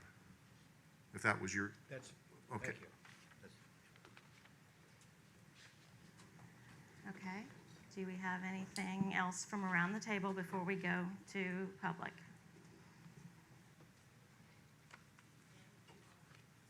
Weigh in? It's a question. Okay. Jim Lyon. Is this not a treaty obligation that we have on U.S. sourced fuel to begin with? Yes. In other words, somebody's stuck with it regardless. I read an awful lot about it, and there seems to be tremendous resistance to receiving it, or tremendous or significant, let's put it that way. So I think we need to think this very, very carefully, and apparently you have thought it very, very carefully. I don't know what the treaty says in terms of full cost, and I don't know what full cost would be, and I wonder if there's any way to find out what that would be. There's been a request by the Nuclear Materials Committee for a presentation on atoms for peace. I would hope that that may be included. I would hope that may be. I would think that that would be included in the full cost recovery. Dollar amount? Because I don't think that we can give you an actual dollar amount right now. How it's computed, you know, there's equipment, there's a facility, there's sunk costs, there's manpower, highly trained people, there's all sorts of things that have to go into that. Okay. Pat, I think This can answer. Pat McGuire with DOE. So very quickly, the answer is all those things and more. So it's cradle to grave. Full cost recovery goes from the research and development into the technology to the receipt, the processing, ultimate disposition, and anything in between. So it's a cradle to grave, 100% cost recovery is what is being considered. Now, let me reinforce, and Gil pointed this out, that a decision will not be made on receiving this for some time in the future. The environmental assessment that Gil discussed has been prepared, and it's uncertain when that actual environmental assessment will be actually issued by the department. But to answer your question, full cost recovery is cradle to grave. So there would be no additional burden on the United States government financially with regard to the cost associated with this proposed work. And now I just want to throw in something from both the War College and Industrial College of the Armed Forces. If I remember correctly, one of the considerations in taking this on was that we did not want that material left behind in Europe for the very reasons that we're having to deal with now in terms of terrorism and so forth. If it falls in the wrong people's hands, it can create tremendous problems for everybody involved. Okay. And that's all. Okay, thank you. Dawn? Dawn Gillis Cab. Yeah, I think this is a very well-written one as well. As far as what it's where is it defined how much the countries pay for us to take it back, there is actually a written, I forget what it's called, it's a law of some sort that defines the non, you know, got the countries that have money, have the countries that don't have as much money. I forget all the right terminology for that. But there's some countries we say, you don't have to pay because we want to get it out of your hands. Germany has plenty. Other countries that pay a given amount that's defined by by Federal Register. Federal Register. This would go above and beyond what the Federal Register. But because it is different from anything else, and Germany does have money, that's what would be gone after is the full cost recovery for it. Okay. All right, I think we're going to hear from the public now, and they're all going to go ahead and line up behind Marilyn. And, oh, David, I'm sorry, you have something? David Hoyle Cab. I have one question. Gil, you just mentioned that it is a treaty requirement that this material come back. Is that? It's my opinion that yes, it is. Could you show us where that's stated in a treaty? I would have to do more background research. It was my understanding that it is, David. Yeah, because it's not my understanding it isn't, and so I'd like to see if that's true or not. Okay. I mean, we'll do. Okay. All right. Marilyn, you want to start? Marilyn Parson from Bluffton, South Carolina. Actually, I was going to raise the issue about the full cost recovery because that's already been stated, and Pat McGuire talked about that. So I'm a little uncertain why this is in there the way it is when it's already, Germany has agreed to pay the full cost. But anyway, the other main thing I wanted to ask is, here we have a recommendation that seems to be in opposition to the position statement. Now, having spent my time on the CAB, position statements are relatively new to the CAB process. Don Bridges, when he was chair of the CAB, that's when the first position statement was written and put onto the web page. It's my understanding, and you please correct me if this is not right, a position statement only it only gets posted on the web page, and it's the CAB's position. That's all it is. The Department of Energy is under no obligation to respond to it. The official position of the CAB, and that the Department of Energy would respond to, is a recommendation. So if a person, I mean, which one has more weight? It would have to be I would assume it's a recommendation. So I'm a little confused, and I would like to, at some point, whether it's now or when the recommendation is discussed, I don't care when it is, but I would like to hear how we can have two, what appear to me, conflicting positions on the German fuel. They were both voted up for the whole CAB to hear and make a decision as a collective body of which position they wish to take. Okay, so they will either, I'm sure, vote one way or the other. And if they were to vote both of them up for whatever reason, the recommendation would take priority over the position statement. So on the agenda, though, the recommendation will be voted on before the position statement, as the order that we're talking about them here, correct? Yes, it will. Mm-hmm. But if the recommendation is passed, the position statement Then is still there's going no- to be discussed We and can voted on. discuss it, but there's no reason to, because Okay. the rec- do you want it? I mean, it can, that's up to the, I think that's a procedural question for DOE. So I think what we'll probably do is vote on both, and I think that was the decision that came out of the committee, was that these were really big decisions that the entire CAB should be able to look at. And that's why it came here, to allow the full board to vote on both. Thank you. okay.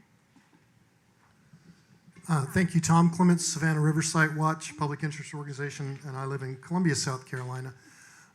Just a couple of questions or points. I'd like to reiterate what David said.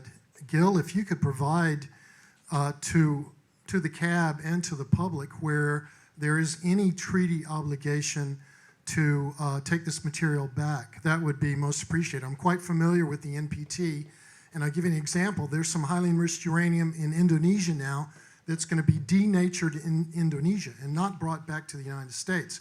So if you could provide that information to us, that would be appreciated. And let me just say one more thing before you respond. And another question to you, Gil.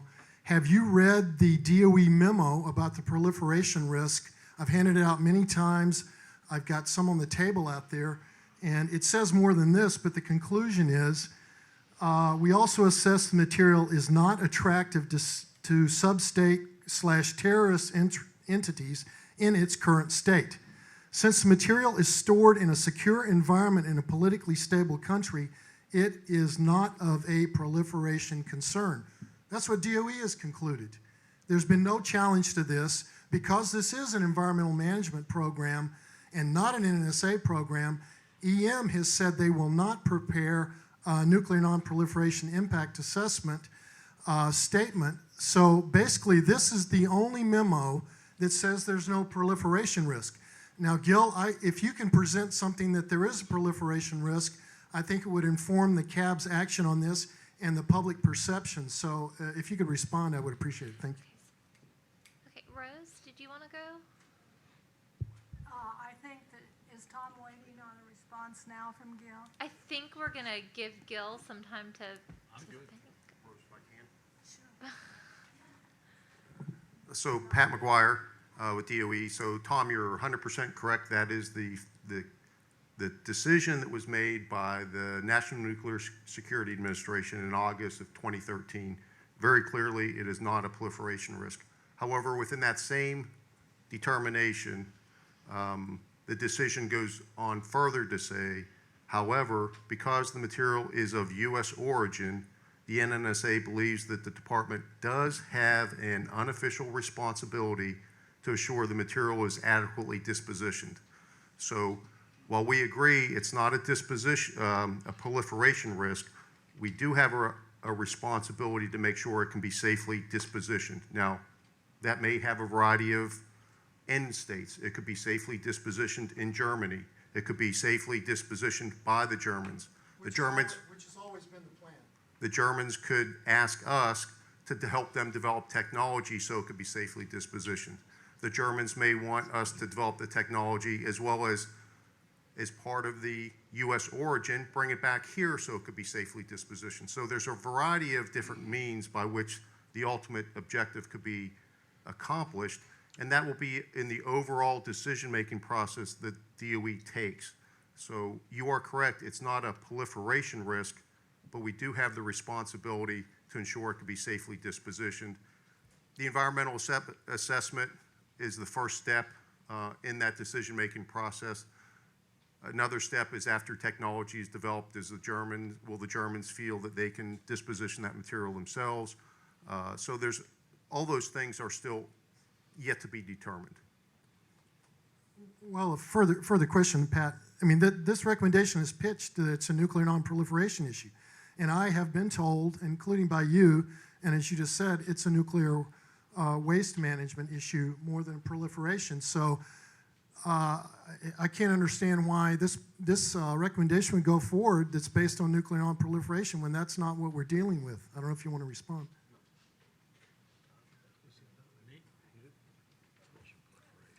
I'm Rose Hayes, former CAB member. I think it's incumbent on the CAB to demonstrate that whatever recommendations or position papers you put forward has been carefully researched, and that the information in the recommendations demonstrate that there's current information upon which recommendations are based. In terms of this particular recommendation, the Atoms for Peace program was announced by President Eisenhower over 60 years ago. The restatement of the nuclear nations, the 5 nuclear nations, was over 2 decades ago. We don't live in that world anymore. In reality, we live in a world where there are numerous nuclear states. Israel has the bomb in the basement in their Negev Desert Center. South Africa has the bomb. Pakistan has the bomb. India has the bomb. North Korea has the bomb. Iran is pushing hard to develop their own nuclear weapons program. For the simple reason that the language in this recommendation is outdated and not current, I recommend that if you want to put this forward, you should at least seriously rewrite it and demonstrate that proficient research has been conducted. We have one more. Okay, is some more? Okay. Thank you. Pamela Greenlaw. I live in Columbia. I agree with the prior speakers. I do think that this position statement should actually be the recommendation because it does have solid reasoning, and as Ms. Rose pointed out, it is current with today's situation. The idea that U.S. origin material, we have a responsibility for bringing it here, is a bogus argument. in that, yes, we can help Germany disposition it in their own country. The research that's already been done is for the technology to separate the elements and work with those, and isn't even complete. They barely started with whether or not it's reasonable or doable. So this is very premature to accept something that we have no idea really the timetable or the technology as to whether or not it will be effective. One can't possibly develop any kind of environmental impact future if the research isn't even complete. I don't understand that. If anyone could clarify that, that would be very mind-boggling for me. Open my eyes, but it's all so premature. So again, I recommend that the position statement actually become the recommendation, and that this go back to committee and come out so that this committee is of one accord. Thank you. All right, we've got another. Okay.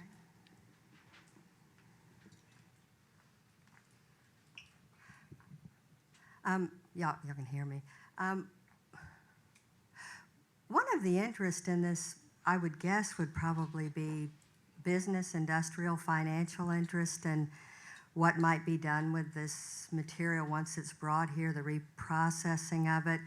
I mean, there's probably a whole industry around doing this, the shipping, the transportation, the reprocessing, the jobs that are created, the many local businesses that are supported by this. And I guess, that goes without saying pretty much. And I guess what I wonder is, a question I tried to read on the CAB site to understand this. The CAB's function, it's to represent the citizens, the environment. What are the parameters of the CAB's concern, and does it concern the local economy? I don't know if anyone wants to speak to that, or. Well, you understand my question. Yes, Oh, I okay, understand your okay, question. okay. Yes. And I think our charter, is online. I think our goal is to draft recommendations and advice as asked by the Department of Energy on topics that are based on our yearly work plan. And so that's the scope that we work on. And when volunteers join the CAB, they say why they're joining their CAB, what their interest is, if it's education, if it's environment, things of that nature. So I think that's why we always end up in a position where we might have opposing position statements and recommendations, because everyone here is representative of a different idea. As a body, though, the CAB, would part of their interest be to represent the economic interest of the Aiken community? We have Is some that- Sure, people there on are the people. CAB that represent the So economic. decisions that are made would be made on the basis of whether this would benefit the community financially? Nope. I think our decisions based As a body. on the work plan. Well, I think as a body we all come with different perspectives and ideas. And again, I think that's why we have two competing, a recommendation and a competing position statement. Well, when it comes to decisions that are made for the say public health or the environment, the safety, doesn't it seem like maybe there could be conflicts of interest that would? I can't imagine that anyone in this group doesn't want the best for the states of Georgia and South Carolina. So I don't think anyone, I would venture to say on this CAB, would fall into any other category than following the charter, which is the advice and recommendations to the Department of Energy on our work plan. Can you give me your name and where you're Oh, from? I'm sorry. My name's Laura Lance. I'm with the Laura public here in Aiken. Thank you. Okay. So there is no policy in place to divulge, I guess, any potential conflicts of interest that might exist. There is if somebody has a personal conflict of interest. Okay. Yes. Well, So. okay, that's all. Okay. Thank you. Okay, do we have any more from the public right now? Okay, Rose, come on up. I don't have a question, but I do have a comment, and I've made this comment before. We have a few minutes scheduled today for public input. And we have, I think, 30 minutes scheduled tomorrow for public input. And under the FACA Act, under which this board ultimately derives, it talks about the role of the SSABs to provide not only the SSAB recommendations through their appointed committees, but also vis-a-vis the public. It's to be a conduit from the public. There's so little time ever left for public comment that I don't feel that we are fulfilling the original requirement as stated in the FACA. A guideline as to the number of minutes, and we do adhere to that, but I can't honestly say I've that read the seen- FACA Act. I don't recall ever seeing any definition of Is it the 15 time. minutes? We'll have to look it up, but It's there's not a- in the Act. Well, It if it's might not in be the in act, an then it's interpretation. one of the sub things, Yes, well, the that's my SOPs or point. something. That's my point.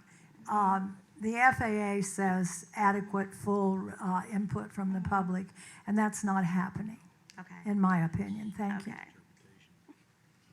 Tom Clements again, and I had raised some questions. I didn't hear any response, and I think my questions get right to the heart of the credibility of the CAB adopting this, or a version of it if they so choose. And I would like to hear if there's any response. I know on the first day there can be discussion, and I would like to know where this is in the NPT and if Gil has taken into account the DOE memo, which I've placed on the table back there.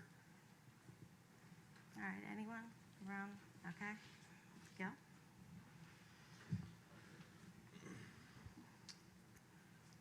David Matos. Gil was about to make a comment. I'm sorry. Sorry. Can you Go ahead, hold go on ahead, for go just a second? Okay. All right. Go ahead, Gil. I want to address Tom, Gil Alms with CAB. I want to address Tom, your first question. If I misspoke about the treaty, it's on my understanding, as I responded to David, that it is a treaty. If I'm incorrect, I apologize, and I'll find that out. So I did it. Okay. I already answered that. Rose succinctly said, we don't live in that world anymore. Now, Rose, I understand what you're saying about all the different countries that have the bomb, but the NPT is a treaty at the United Nations, and that's how it reads today. It's not antiquated. It's not from 20, 30 years ago. It is in force today at the United Nations. So I find every reason to be able to use that in my recommendation. As far as the non-proliferation risks that you've brought up by the NNSA memo, this 5-sentence memo written in 2012 or 2013, the year escapes me. There has been significant world changes since that memo has been written. There, on April 14th of this year, Reuters reported, BBC reported, the International Business Times reported that Paris attacker Salah Abdeslam researched a German nuclear site and had documents about it in his apartment. That was from Ulick. From what I understand, that is where these graphite balls are being contained. So we can talk about a memo that was written in recent history, but we can also talk about the real world as we stand in it today. We don't live in that world anymore that was just 4 years ago. And Rose, I agree with you. Now, as far as the Atoms for Peace and it being 60 years old, I guess I serve on this committee, because I care and I understand that everybody else cares, and I thank people from the public coming because you care. But I believe, I mean, there may be some foreign nationals here, but I believe we're all Americans. And America made we made a promise in 1954 that we would take this material back. The President of the United States stood before the United Nations and said, "We will work with you. We are not ungenerous." And now we're saying that's ancient history and it doesn't apply today? I disagree. The President of the United States stood on the world stage and said, "We will give you this nuclear material for you to research. In return, you will not go after bomb-making technologies." Now, we can argue whether people have done that or not done that or what, but the reality remains the United States of America made a commitment. And now it's time for us to see the end of that commitment, and we want to stand up and say no. That's where we go. We're going to bring this back around, and yes. Okay, very briefly. Yes. We're missing something important. Atoms for Peace tried to discourage the generation of bombs, weapons. Atoms for Peace encouraged the use of nuclear energy for medical, for power, for things that they had no idea at the time. We're trying to take back all of the world's uranium because some of it might have come from the U.S. That's a big picture we've really got to consider. Thank you. I'm Suzanne Rhodes with the Suzanne, thank you. Okay, Rose, you have one more thing. Okay.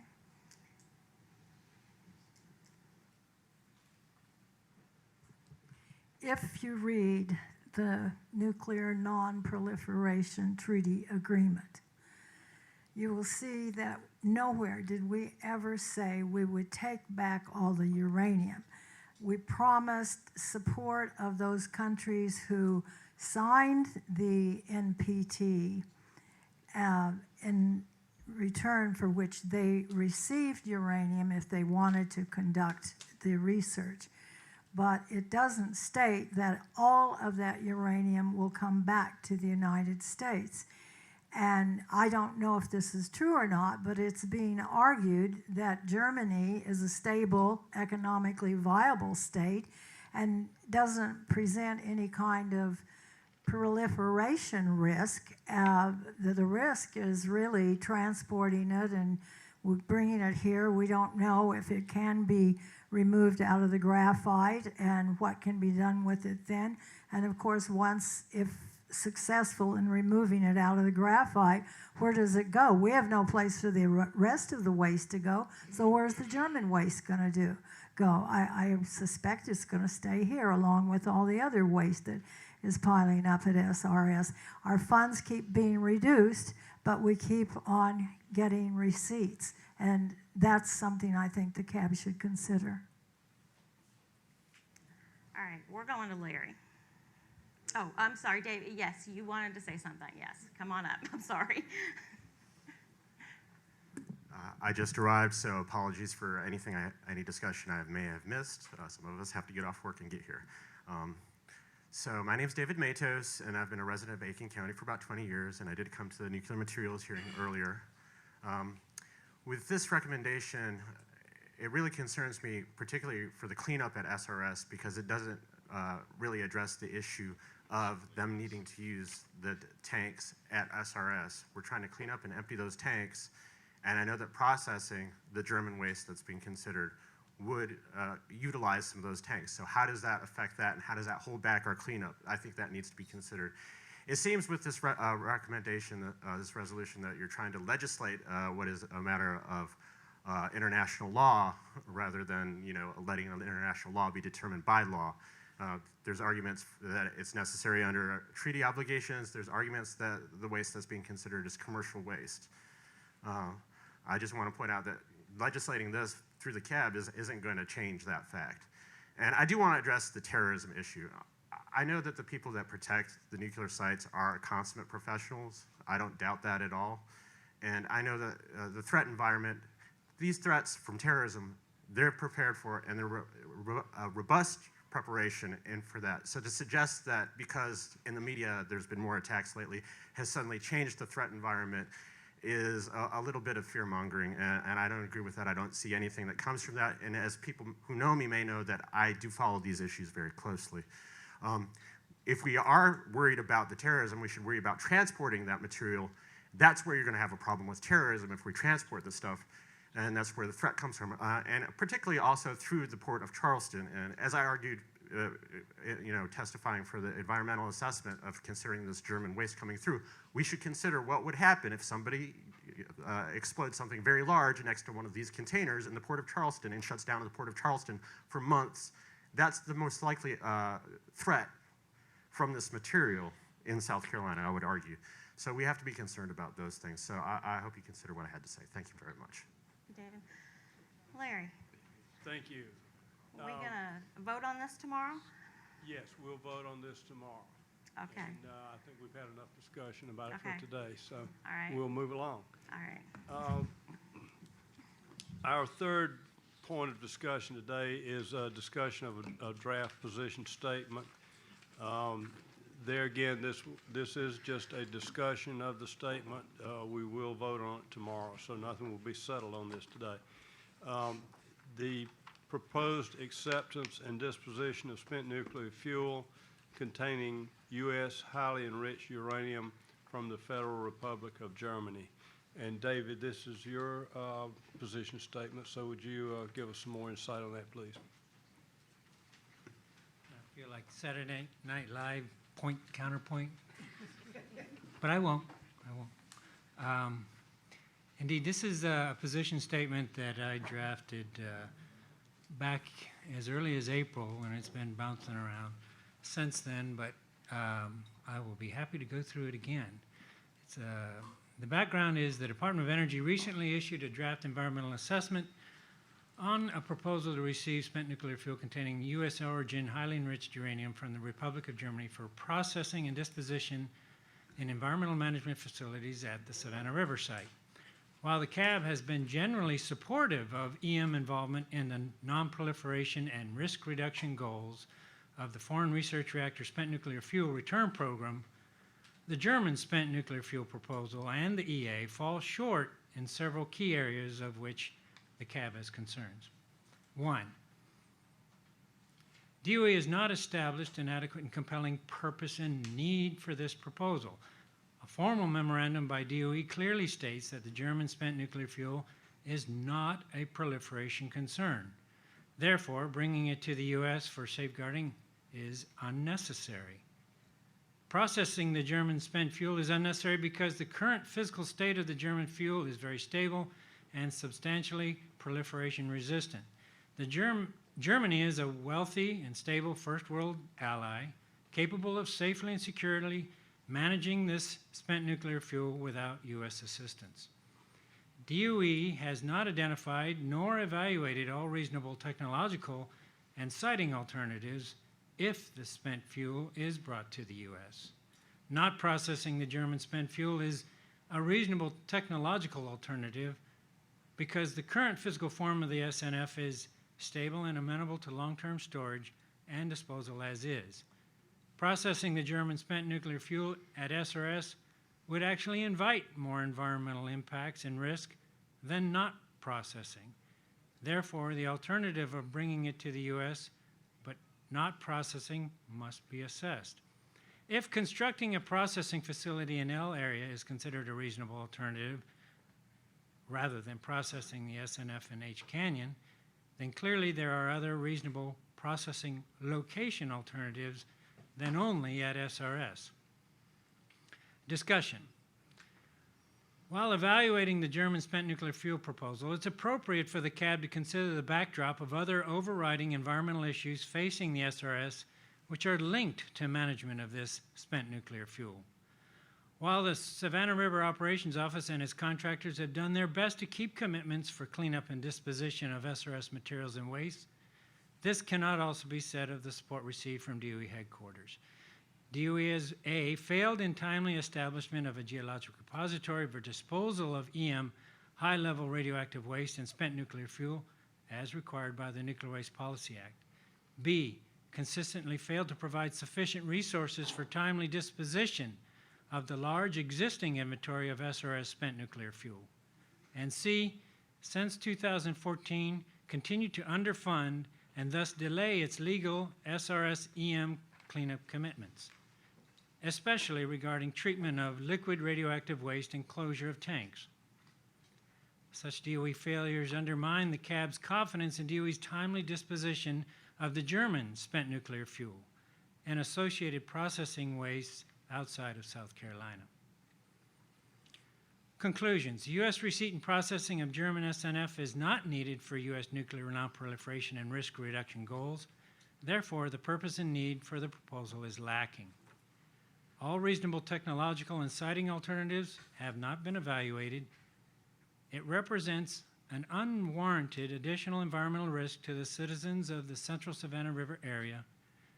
The proposal will unnecessarily add an already large burden of indefinite spent nuclear fuel and high-level radioactive waste storage at SRS with no established path for disposal.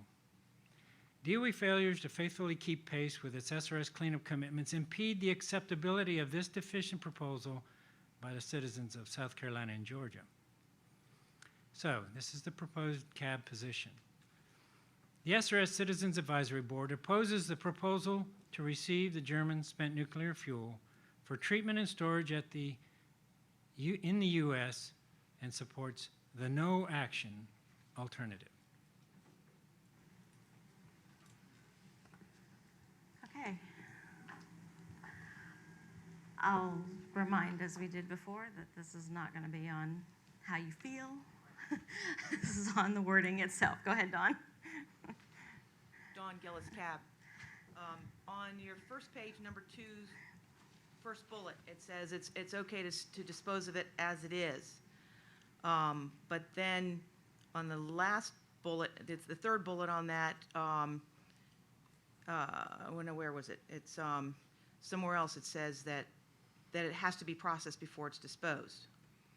There seems to be a little dichotomy there. Where did I see the second part? You were reading it so fast I had a hard time figuring that out. Let's see. But you know what I'm saying? You said it could be disposed the way it currently is. And I haven't, where's it states that it can be disposed of as it currently is? There's a number of German documents that detail the history of this spent nuclear fuel and its storage and ultimate plans for disposition. Originally and previously, Germany planned to direct dispose this spent nuclear fuel in Germany. So why did they abandon that? Because I guess because they found someone willing to take it off their hands. Well,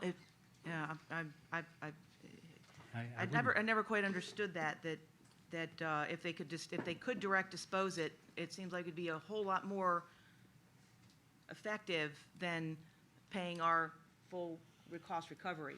I agree. And so I don't understand that. But they don't have a disposal facility, so they found a great way to get rid of it. Well, so let's see, under discussion, where you say DOE has failed, absolutely true.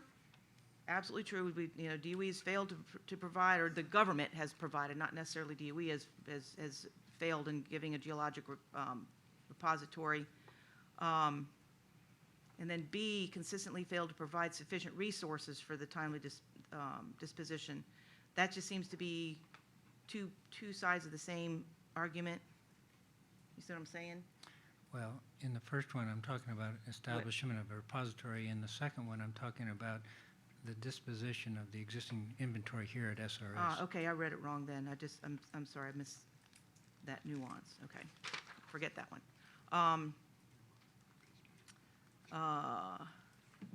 All right, on your conclusions, number 4, unnecessarily add to the already large burden of identified SNF and high-level radioactive waste stored at SRS with no established that was what it was, no established path for disposal.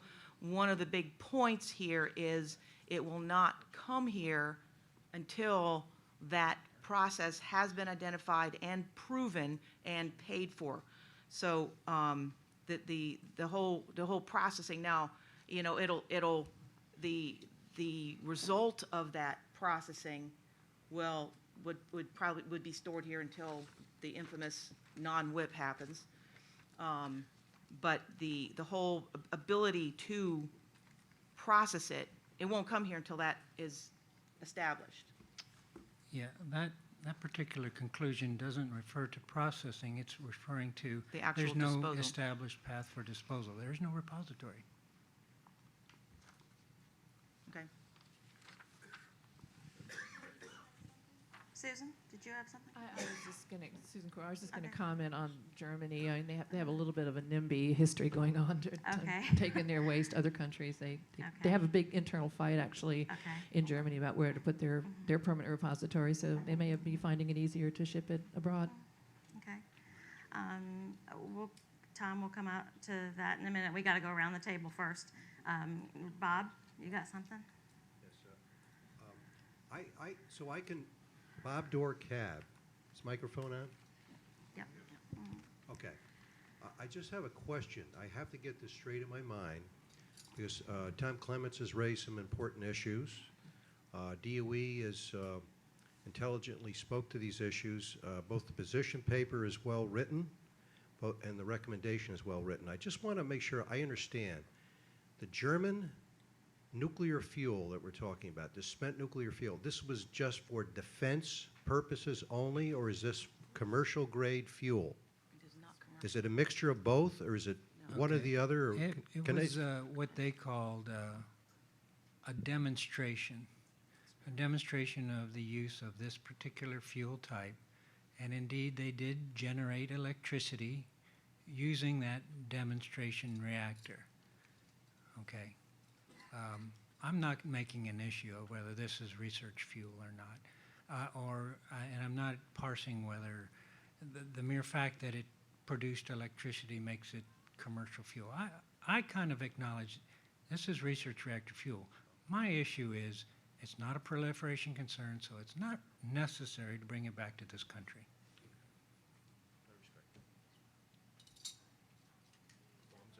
Gil, you were next. I'm coming to you, Lewis. Gil Allens with CAB. David, I thought you said it really well. Point, counterpoint. No need to do that. Obviously, I disagree with the first point. The formal memorandum withstanding, I do believe that it is a proliferation risk. As pointed out, Do you have something on the content? Okay. Germany is a wealthy and stable world ally capable of safely and securely managing this spent nuclear fuel without U.S. assistance. Where do we get that? Which part?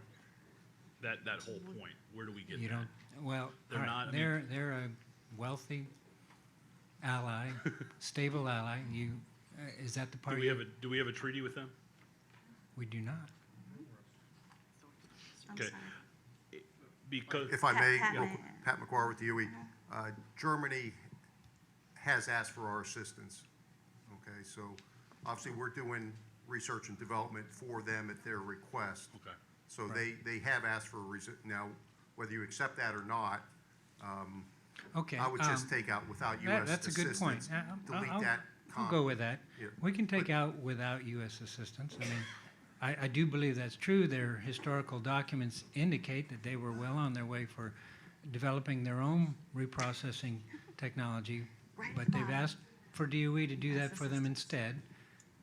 They don't need our assistance, but I'm not going to insist on those words in there. We can stop it at SNF.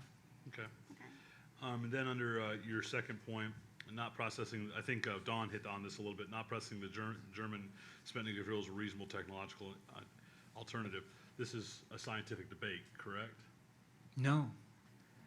Germany planned to direct dispose of this spent nuclear fuel in their version of a repository. Okay. Then I guess the reason I see that as scientific debate because they didn't do that. And Only we're- because they don't have a repository, not because they're not capable. Okay. Then your second bullet point, processing German SN spent nuclear fuel at SRS would actually invite more environmental impacts. The environmental assessment hasn't been released yet. Can we make that statement here? Well, the draft EA said that there was small but impacts. Could the draft And clearly, there would be more environmental effects than not processing it at all. What happens if the EA comes back Fonzie? Still, there are effects, they're just not significant. So this is not putting the cart before the horse. I don't believe so, no. I don't expect them to change that. Going to our conclusions, U.S. receipt and processing of the German spent nuclear fuel is not needed for U.S. non-proliferation and risk reduction. Therefore, the purpose and need for this proposal is lacking. I guess that's a count. I apologize. That's I shouldn't have. That was point counterpoint. In number 3, it represents an unwarranted additional environmental risk to citizens of the central Savannah River area. In number 4, the proposal will unnecessarily add to an already large burden of indefinite spent nuclear fuel and high-level radiological waste storage. I guess I'm having problems with that one, David, because we don't have the EA, and I think this paper is saying we are finding findings before we've had the final EA. And I think when you said at the beginning, this has been going around since April, I think it's been going around since April because of the EA. And we don't have, we're making statements here on a position paper, we're making findings here, where we're waiting for the environmental assessment to be handed down. I wanted it down before the nuclear materials special meeting, but we don't have it. I mean, we can't control that. So I don't want to frustrate you. I really don't. But without the environmental assessment, a lot of the points in here, we are ahead. I believe we're ahead without the EA, because this is so much worded in here based on environmental assessment, and we don't have that yet. Well, we have the draft. We have and the draft. We do not did have a talk final. about environmental impacts. All right. And it also, number 4 really has nothing to do with the EA. We do have an indefinite inventory of spent nuclear fuel and high-level waste here, and it will add to it. Lewis, you had something, and then I'll come back around the table. Indeed. Lewis Walters, CAB. Just a couple of notions. I love the discussion, but let's try not to make it personal. I heard the statement about nationals. I think that's totally immaterial. It is not unreasonable, let me just repeat that, it is not unreasonable to tie Germany's gross national product to its ability or inability to secure, identify, and create the technology to handle this material themselves. Let's talk about the realities. The United States economy's gross national product is $17 to $20 trillion. The German economy currently stands as the 3rd largest economy on the planet after China, which is at $7 to $8 trillion.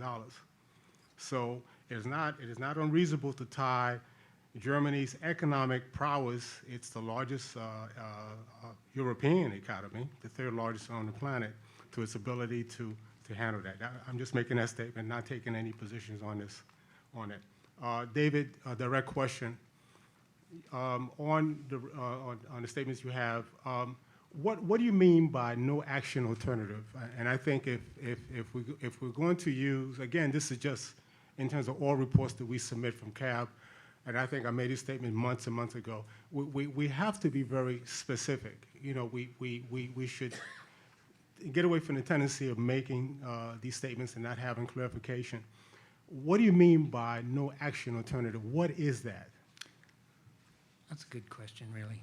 I did refer to the environmental assessment in this position paper, and in that environmental assessment, there are a number of alternatives. But the National Environmental Policy Act, which is the law that requires EAs and environmental impact statements, requires that in any analysis that's done under that law, there always has to be an analysis of what's called the no action alternative.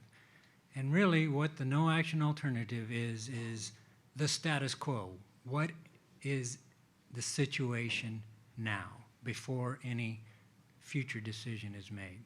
Right now, the status quo is that the spent nuclear fuel is being managed in Germany.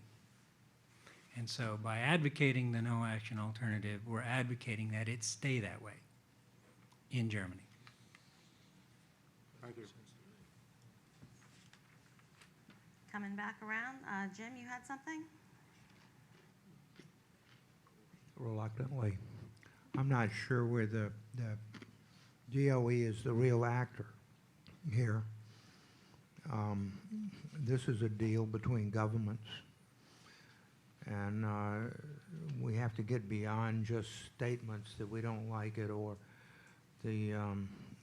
we feel that the Germans can do it. There's an awful lot going on here. I think a lot of thought, more needs to be put into this, and we need to know more before we can say something. And if a position paper, I don't know, I think it should be definitely a recommendation and not a position paper. Bob?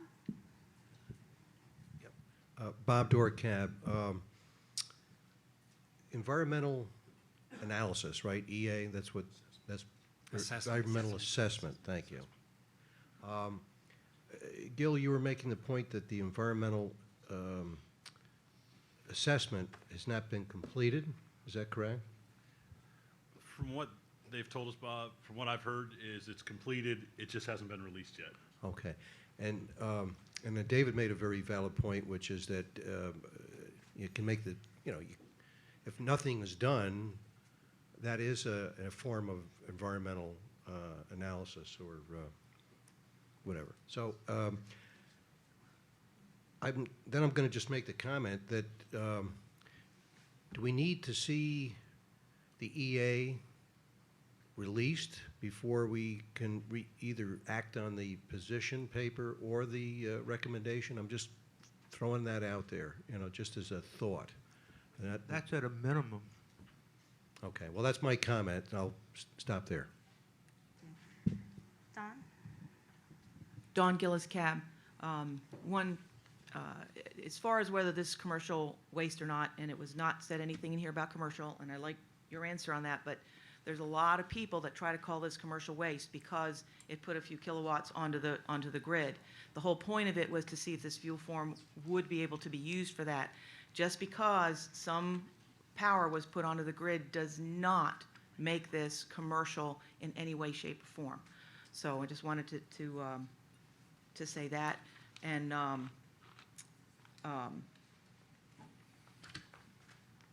just had a blonde moment. Thank you. That'll work. Thanks. Okay. Shelley, I'm sorry. I didn't mean to bypass you. I didn't. Shelley Wilson with DHEC. So as the CAB considers all of these positions, I just would like to let you know that DHEC has already commented on the German spent fuel issue. And I'll just tell you some of the highlights of our letter. So the letter says that we think Savannah River currently stores more than its fair share of nuclear materials and wastes at the site. Spent fuel, plutonium, 36 million gallons of high-level waste at the site. That's a lot of nuclear material and waste. It's a lot of risk currently there at the site that the citizens of South Carolina and Georgia continue to bear that risk.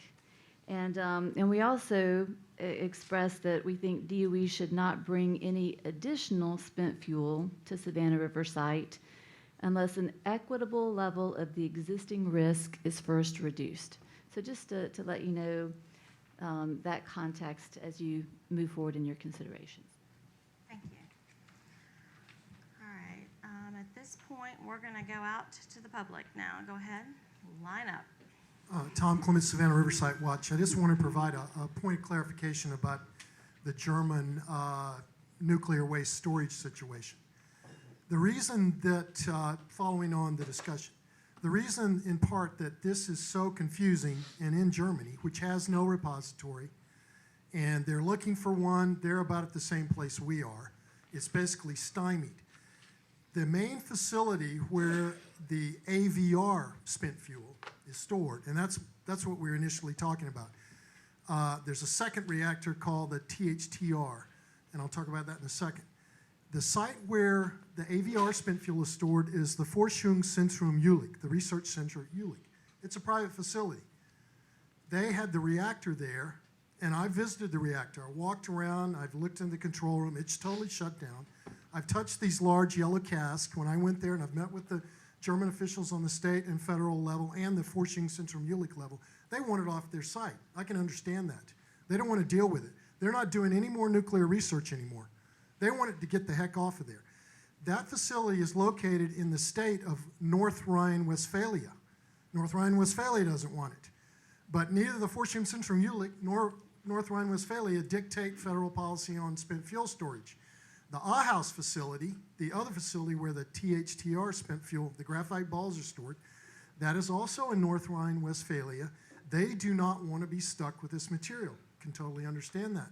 But they do not dictate federal policy that is in total disarray, just like here, about where the material goes. So just to be clear, that is the driver. Forschungszentrum Jülich wants this off the site. Totally understand that. North Rhine-Westphalia doesn't want to be stuck with it. I understand that. But this is German material, and they are stuck with it. And I'll make a public comment in a minute that will enlighten some of the more terrorist aspects and what's going on with the licensing for the storage of this material. But I just felt I needed to clarify the situation in Germany. I've been to Germany twice. I've been to the Forschungszentrum site twice. I well know that they want to get this off the site. I sympathize with them. But Germany is going to end up dealing with this, I'm pretty sure. Anyway, thank you. Okay, more. Go ahead and just line up behind the microphone if you'd like to speak so that we can. Rose Hayes. Both Germany and Japan have declared their intention to become nuclear free. They waffle on this, but I mean, it keeps coming up. And no other country in the world has a repository. So if you think that you want to become nuclear free, you need to get rid of your waste. The U.S. is a good place to get rid of the waste because we seem willing to take it. The other point I want to make is that I asked previously about why we accepted that 730 or 703 tons or pounds or something from Japan, and I'm now told I'm probably not going to get an answer. They're going to say that it was for security reasons. My question was, how was that characterized? Is that unique? And if it's not unique, does that mean that we might end up taking all the spent nuclear fuel from Japan? And if we're going to do that, would we end up taking all the spent nuclear fuel from the rest of the nuclear countries, like Germany? So I think that these are considerations for the CAB before we start recommending that we import this waste, especially since the DOE has said it is not a nuclear proliferation issue. Thank you. And hello, everyone, and thank you. First of all, I'm Connie Young. I'm with Don't Waste Aiken, but I see everyone working incredibly hard here and grappling with something very difficult. With the German waste, we have been talking to, we have 2,000 people we talk to on Facebook that are friends of ours from Georgia and South Carolina. So it's a number of people from all walks of life. The consideration isn't so much about the SRS and the fabulous workers there. The issue is what DHEC brought forward was we have enough waste. And the time frame to deal with the waste is way too long for the citizens here.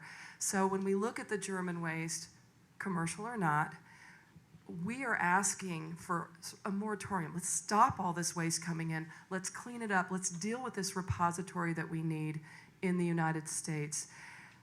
Stop for a second and let's do our real job, clean up. And I know the CAB is really here to monitor the cleanup. So let's focus DOE, let's focus everyone and not get caught up in these little possibilities. And that's from us. Thank you so much.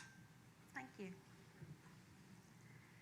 Okay, I'm going around the table. Okay. I think this is My name's Joe Ortaldo, a member of the public, former CAB member, 6 years on the CAB, 5 years as chair of the Waste Management Committee. I suggest that you guys consider just tabling this until you get more information. A tremendous amount of questions were raised. As I understand it, Germany today is funding work at SRNL to see whether the enriched uranium can be separated from these carbon balls. Now, all this talk about non-proliferation and the treaties, when that paper was written that you have back in 13 or whenever it was, it stated that this stuff was not a proliferation issue in the form that it was in, and it probably isn't, because at that time nobody knew how to separate out the enriched uranium. SRNL is now working on that with German money, and if they're successful, they are successful in separating the enriched uranium from all the rest of this stuff, then I'm sure it will be a non-proliferation issue. Because if we have smart people that can do it, other countries have smart people that can do it, and somebody else can get their hands on that enriched uranium that's in there. So that's a key question, I think, that has to be answered and know what that situation is. We've talked about environmental risk, and Dave did a great job in writing down these things. His first one is it's not in proliferation, again, until you find out whether it's going to be successful to separate out the U-238. We don't know whether it is or not.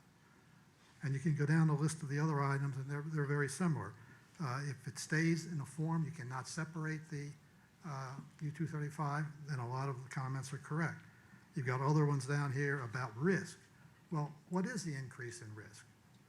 Is it high enough to be of a concern? I don't know. I don't think anyone around this table knows that. Shelley raised a good point. The state's position is don't bring in any more risk until you reduce some of the risk.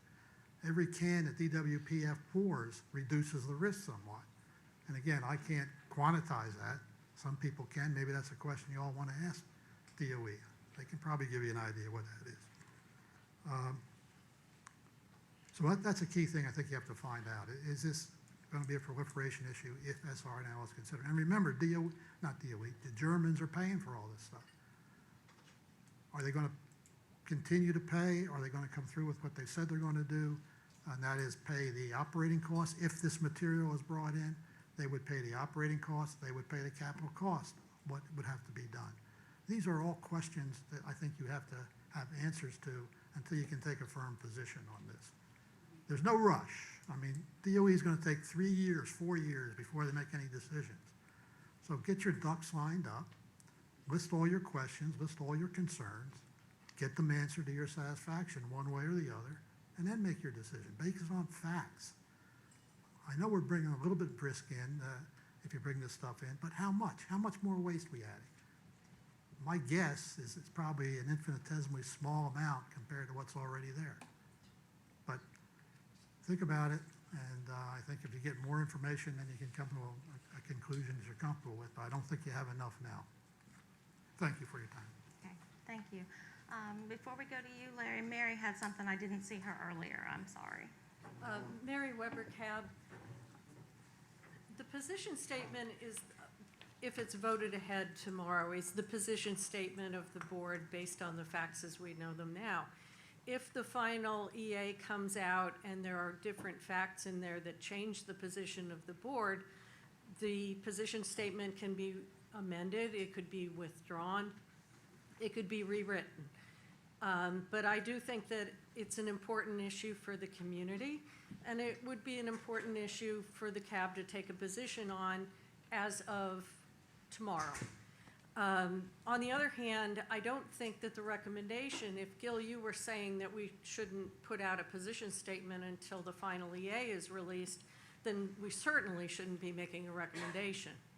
So That's my opinion on it. One, I think we could very well go ahead with and change as circumstances warrant. But if you feel that we need the final EA to be released to vote on and approve a recommendation, then that may be premature. Okay. Can, What? Mary, Okay. Gil Allen's with Captain. Mary, I don't know, maybe Nina can help. Can you pull down a position statement before the 1 year period? Can we do that? I don't know. Sure. Yeah, because we've never had, because it's always, you have a year, and then we revisit it, and then we do something. So, can we do what you say, it makes sense, but can we do that? Well, then it would be in effect for a year, and it could be revisited when the time comes up. But yes, that is a procedural question, whether we could do attach an amendment onto it based on new circumstances, or whether it must stay in effect for a year. I don't know the answer to that either. But it may be that it has to stay in effect for a year and then get rewritten or revisited or voted on to extend it as we are voting on the next one. And to your point about the recommendation, I know it's not the time, but it doesn't have EA findings in the recommendation. We've got, are you guys?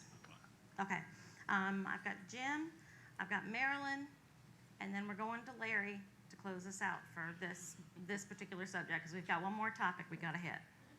Okay, go ahead, Jim. In the government, first impressions are everything. If you write a scientific paper, or if you write a paper that you want to be taken seriously, you have to have the facts. I'm not saying that that we should advise for it or against it. But if you want to be taken seriously, you need the data and you need what is out there. And if you don't agree with it, or if you have a counter to it, then you have to address that in your position. Okay. Right now, we're speculating. And it just, sooner or later, they just stop paying attention to that. Okay. Thank you. Marilyn, go ahead. Tina, I just had a procedural question. There will be a formal comment period after the next time, right? Yes, after the next topic. Okay. At 4:45, there's a. All right, well, I'll formal wait till comment. then. Thank you. Okay, all right. Okay, yes, ma'am. I can make it really fast, I think. I didn't mean to be impertinent earlier in my discussion on money, but I guess the point I was trying to get to is that it does concern me, and this is part of what brought me to that, is that it's not a proliferation risk. Doing so may or may not entail additional environmental risk and generate yet more waste at the site. It's hard to understand why anybody would want to bring it here, and that's why I go to that position. Why would we want to do this unless it is part of a larger business model? And I'm not comfortable with the decision being made. So that was where I was going with that, and I just wanted to clarify that. Thank you. And I'm Laura Lance, Citizen Aiken. All right, Larry, is this going to be voted on tomorrow? Yes, I think we will vote on this tomorrow. Okay. Okay. You're free to go on to your last topic. Before I do, and this doesn't, I don't think this should be swayed toward Gil or toward David's or Jim, but with technology today, you never have all the information. It changes on a daily basis, and I think we have to take what we've got and go with it. That's all I've got to say about it. Our last issue is interim or long-term storage of spent nuclear fuel and high-level waste. David, this is your paper once again. Thank you, Larry. DOE currently has one position statement currently active. It was first established in 2013 and then renewed again each year, 2014 and 15. And as of our meeting tomorrow, it'll be due to either expire or be renewed. I took a look at it, thought there was a couple things that could perhaps be updated in it, so I took the initiative to try and update, streamline, and clarify the existing position statement for renewal.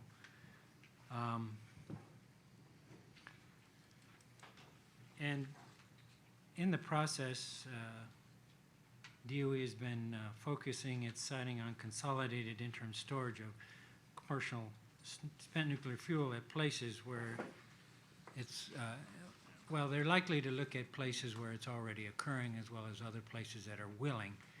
Of course, one of the places that spent nuclear fuel storage is currently occurring is right here at Savannah Riverside, so it's reasonable to assume that DOE may view SRS as a reasonable alternative as they go forward.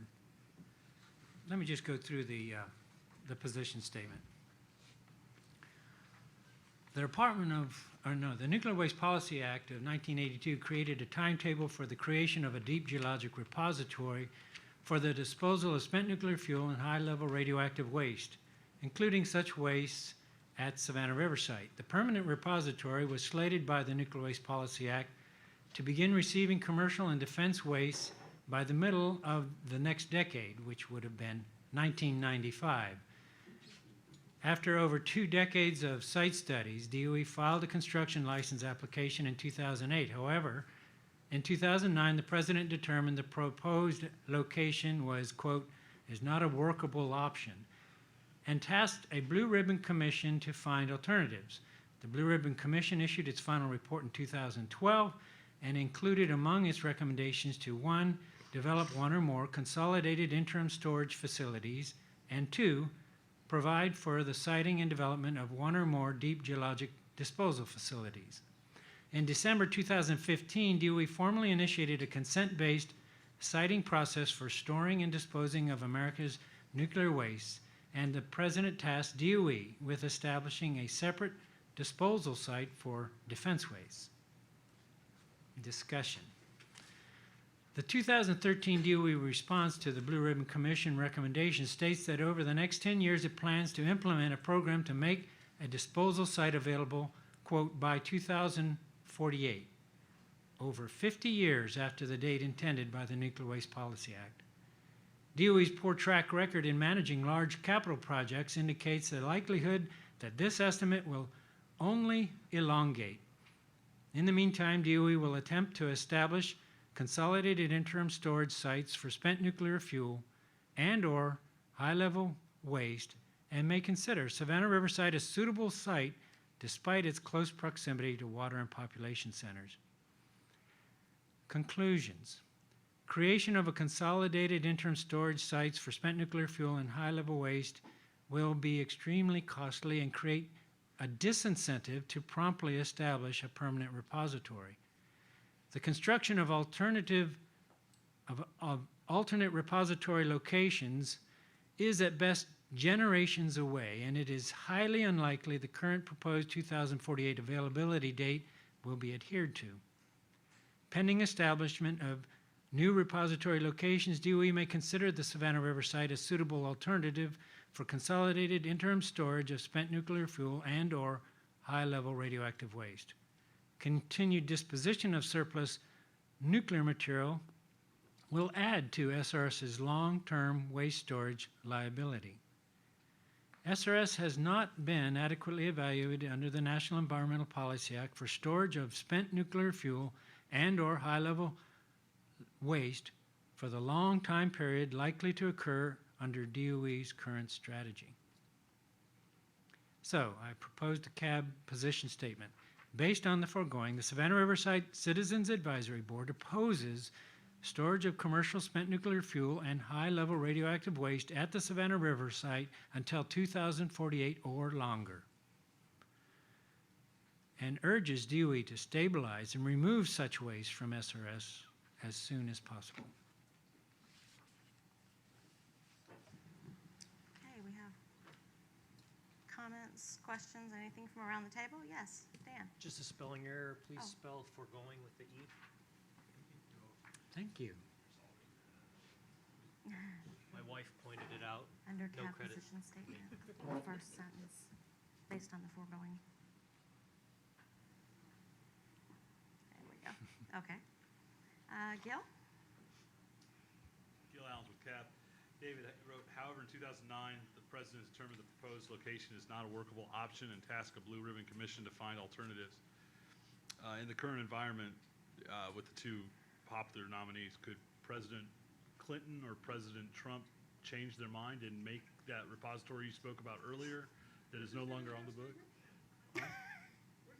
I'm not the going next to. president could change their mind. I'm not going to hypothetical President that. Clinton Who or knows President what they'll Trump? do? Could they, as President Obama said is not a workable option, could one of the possible candidates, could they change their mind? I suppose it's possible. So the construction of alternative repository is at best generations away. Possibly we're a couple years away.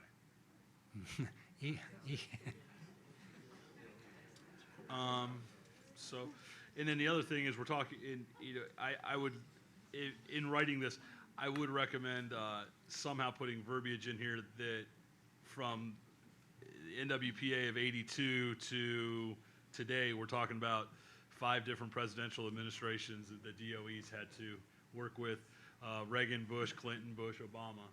So I don't think it's all DOE's poor track record in managing large capital projects.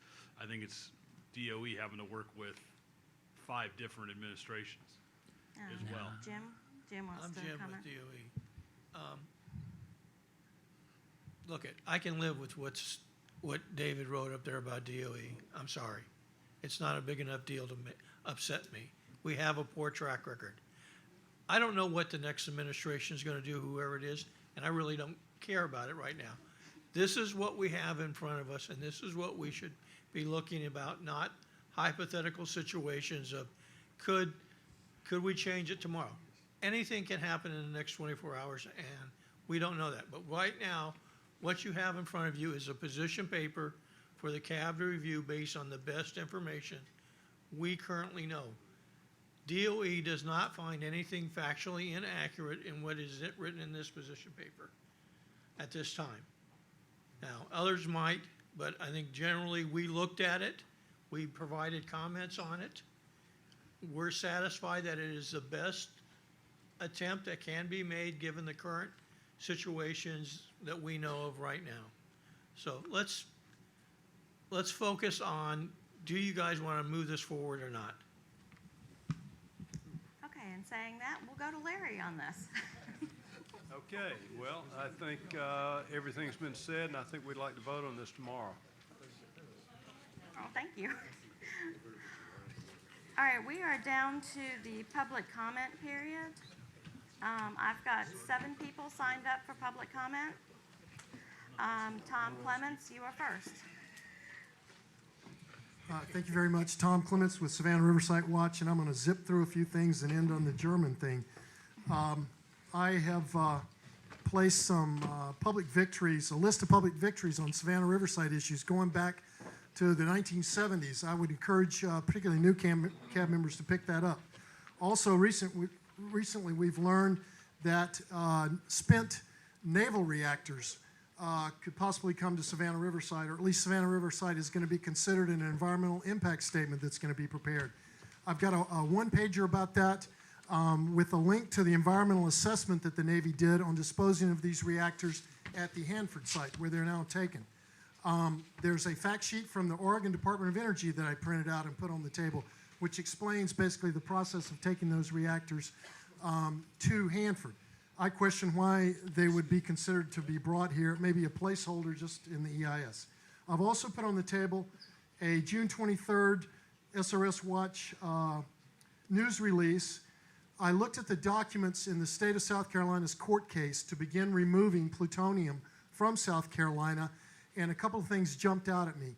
One of them said that essentially no further domestic shipments of plutonium to SRS will take place. Those have concluded. I mean, maybe Pat might have something to add. And the second thing in the testimony filed by DOE, I think it was maybe in May, after the plutonium arrived from Japan, said there will be no more international shipments for the next 2 years. And I thought that was worth noting. I put that in the news release. As I mentioned before, I put copies of this non-proliferation statement from DOE from August 2013. Last week, I was told by DOE that environmental management Office of Environmental Management, will not be preparing a nuclear non-proliferation impact assessment. That is the current news. This is all we have. So the comments about the reassessing it, DOE said last week they're not going to reassess the proliferation risk because it's a waste management issue. And finally, two things concerning the German issue.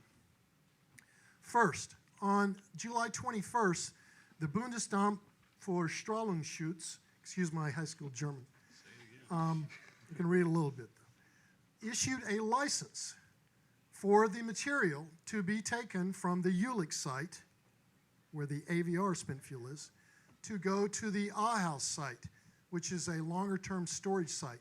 So the license has been issued by the State Office of Radiation Protection.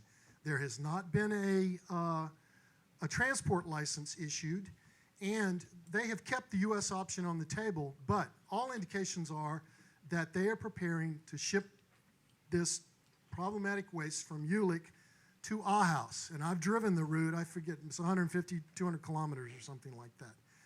I put links to the document in German, and there's another document that has other links associated with, but that's the way things are trending in Germany. And I want to close with a statement, well, a paragraph I got this morning from a member of the German Bundestag, the parliament, who has been tracking this very closely. He is from North Rhine-Westphalia, so he understands the politics. And I may jump over some of this for personal reasons, but I think the U.S. option for AVR waste, is more or less dead. Officially, all three options remain on the table, but even the fans of the U.S. option in the German government realize more and more that it is very uncertain, and in every case, very expensive and complicated. At least the German government forces the Ahaus option, but at the moment nothing will happen because there is the fear and the real danger of terrorism. Nobody wants dozens of transports on the road over a time of 1 or 2 years, each protected by thousands of policemen, and that's if it's going to Ahaus or coming here to the port, Nordenham. We're going to force government to build a new site on the waste in Jülich, and this option goes on too. Then we will see what the discussion is in 2 or 3 years. That's what he said, and I think that is what's happening. The license that was issued by the Office of Radiation Protection on July 21st extends to 2036, and I'm told that at some time in the future they may revisit the U.S. option, but for now it's pretty much not going to happen. So a lot of discussion happening here is kind of a sideshow, but I do think the CAB should vote and add their voice to what's going on in Germany, that you don't want this material coming here, and I as a member of the public don't. And I urge great caution in passing the statement that discusses the NPT, because I think it's laden with errors that will make the CAB look bad if you were to affirm that. Thank you very much. Tom. Next up, we have Suzanne. Okay, thank you very much. I'm Suzanne Rhodes with the League of Women Voters.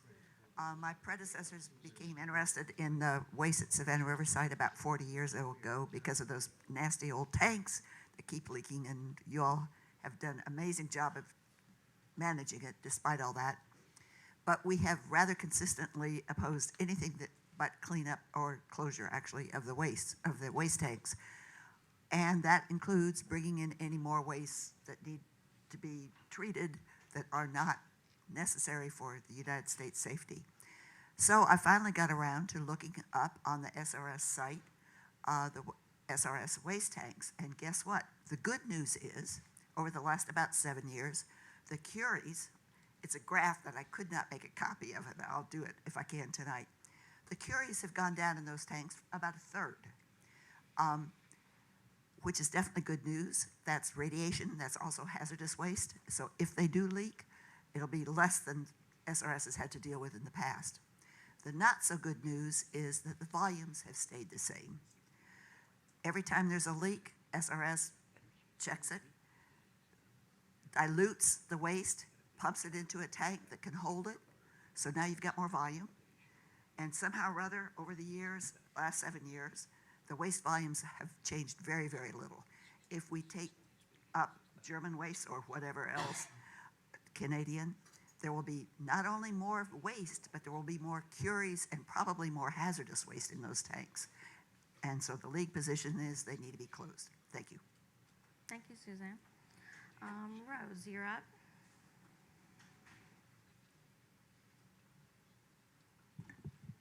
Rose Hayes. I have a couple of questions that I want to put to the CAB and to our DOE reps and SRS.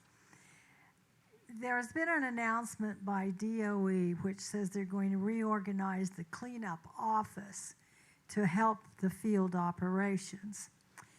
And as a result of this reorganization, EM20 and EM30 will be shut down. They're going, and EM30 handles waste management. EM20 focuses on disposal of radioactive waste stored in underground tanks and, quote, other nuclear materials, whatever that is. I guess that means everything else. The announcement also says that the new business operations office will take over the work now done. So my question is, what do we know about this? What does this mean in terms of the impact on operations and processing at SRS? And if we don't know, I recommend that we ask and that someone come before this CAB and explain what this reorganization is and how it's going to impact the SRS.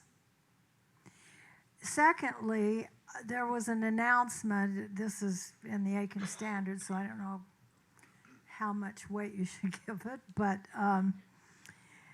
there was a newly announced investigation which revealed that there was a citation against SRS because of the treatment of a so-called whistleblower. An employee was apparently fired, I guess it was a contract employee, because they had passed along during a GAO investigation some information about employee complaints and reports on what they considered safety problems. That concerns me, and it certainly should concern the CAB, because the Whistleblower Protection Act was put in place to ensure that any time some sort of hazard or safety problem arose that wasn't addressed could be brought to the attention of management and above local management, federal management. Again, if no one has been told on the CAB what are the exact details involved here, we should ask. We should have somebody come before the CAB and report to us what was involved and what the status is now, and explain what kind of safety problems or health hazards existed as a result of this. Thank you. Thank you, Rose. Marilyn?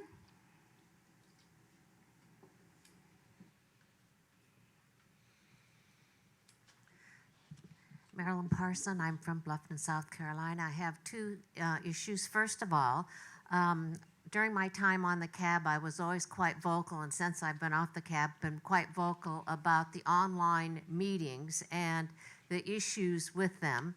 And the last one that I looked at was the special meeting of the Nuclear Committee, Nuclear Materials Committee. And I want to congratulate the SRS support staff.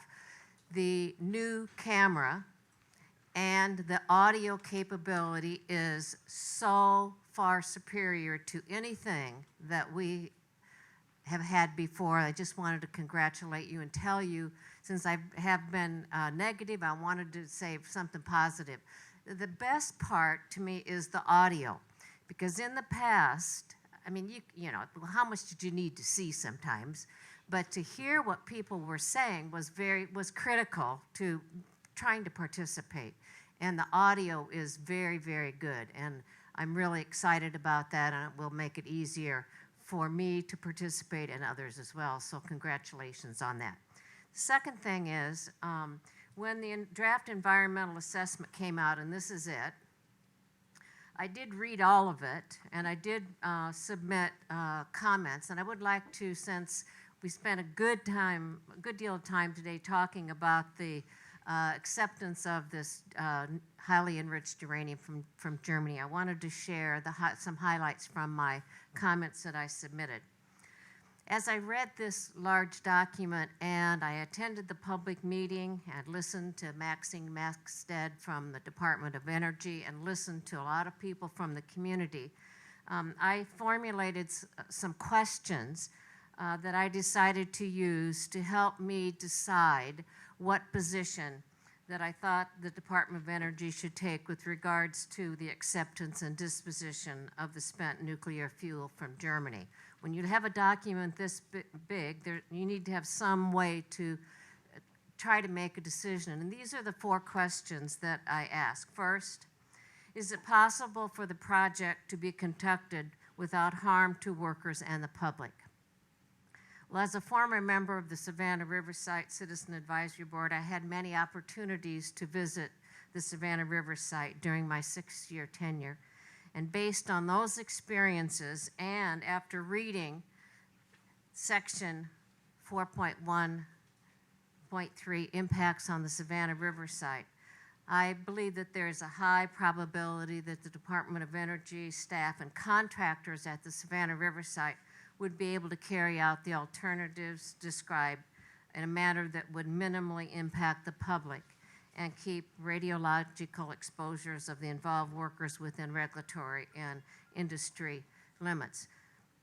Second question, is there a significant economic benefit to the communities surrounding the Savannah River Site? And clearly, based on the information here, the answer is no. Although both alternatives would result in some job creation, the number of jobs and the duration of employment are not expected to result in a noticeable impact to the existing socioeconomic or demographic characteristics of the region. And that is from page 4-54 of this environmental assessment. Under the L area alternative, there is a very small benefit, which is the preservation of 135 existing jobs for 16 days. Third question, is there a disposition path for the radiological waste generated from this project? Clearly the answer is no. Under the H area alternative, 101 high-level waste canisters would be generated for which there is currently no disposition path.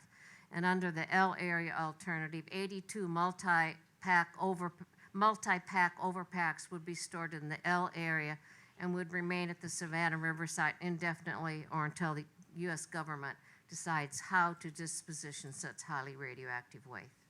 And my 4th question that guided my analysis was, will the project delay the most important cleanup mission, the closing of the high-level waste tanks at the Savannah River Site? Now, the environmental assessment does not directly address a delay in the closure of the high-level waste tanks, but it did address the closure of the Savannah River Site in terms of the cleanup. And the answer is yes, that the cleanup mission would be delayed some. However, it was only for 1 year. And the short delay was due basically to the time that it would take to process and prepare the spent nuclear fuel for disposition. And basically, it would extend operations, closure of the site for just 1 year. And under the L, that would be if we did it under the H alternative, and the L area alternative, the salt stone facilities would have to operate only an additional 16 days. So my conclusion was, after careful consideration, I believe that the Department of Energy should choose the no action alternative because the acceptance of the spent nuclear fuel from Germany will result in the production of high-level radioactive waste for which there is no disposition path. As a result, this newly generated waste will have to remain at the Savannah River site until a disposition path is formulated by the United States. As stated by Mr. Jackson Q. Crocker from the Department of Energy, the spent nuclear fuel is not a terrorist threat and is being safely stored in a politically stable country. When a disposition path for high-level radioactive waste has been initiated in the United States, then and only then should the Department of Energy consider the acceptance and disposition of spent nuclear fuel from the Federal Republic of Germany. Thank you. I have Pamela Greenlaw up next. Thank you.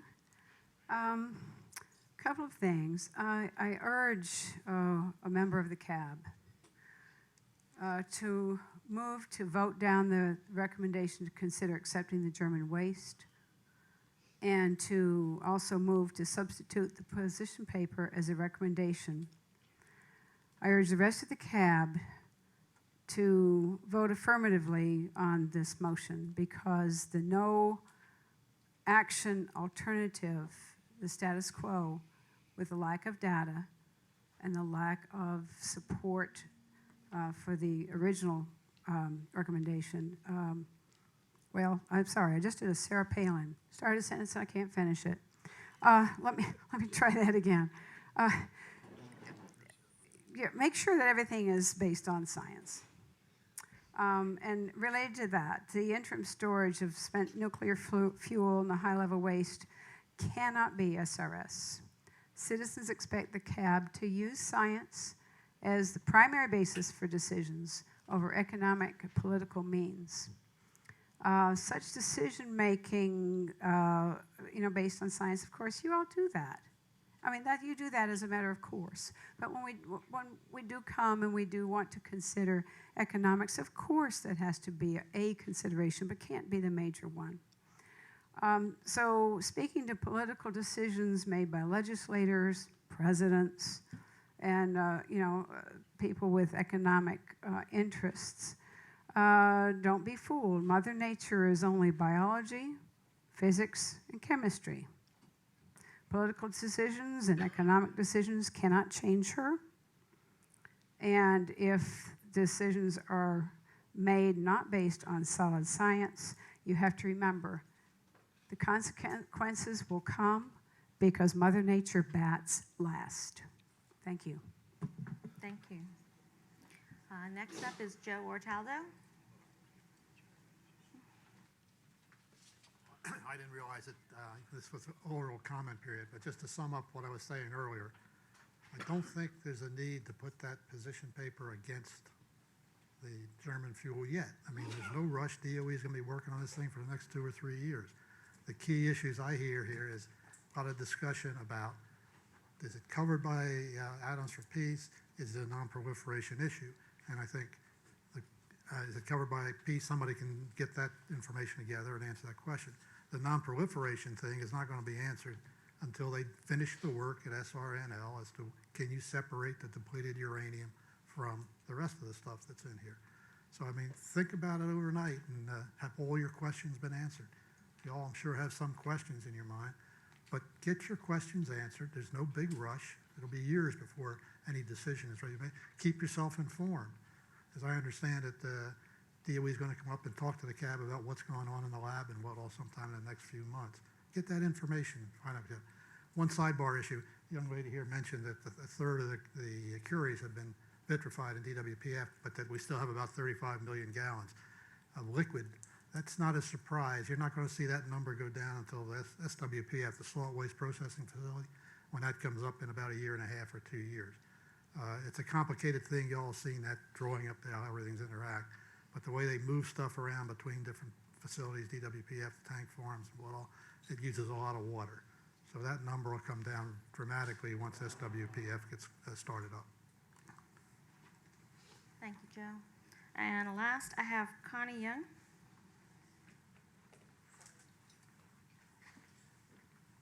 This will be short and sweet. Thank you for the position paper on the commercial nuclear waste. This is really our main issue, and having that move forward is very important to us. And I think let's leave everything where it is. That's a good policy. Thank you so much. Okay, we have concluded that, and we are down to adjourn. Nina, how do you feel? Oh, I'm sorry. Susan, you want to say something? Susan Corbett, CAB. I would just like to remind the members of the CAB, if you didn't look through your packet, we have 13 pages of emails from the citizens in the area about these various issues, and I think that they're very worth reading, and we should pay attention. These are citizens emailing us about how they feel about these issues, so please read them. Okay, thank you. And Yeah. Gil? Thanks for bringing that up, Susan. Also, there was a really good letter to the editor on Friday in the Aiken Standard. You may want to read Okay. that as well. Okay. All right. How do we feel, Nina? Do we want to adjourn? I don't know, we can stay longer.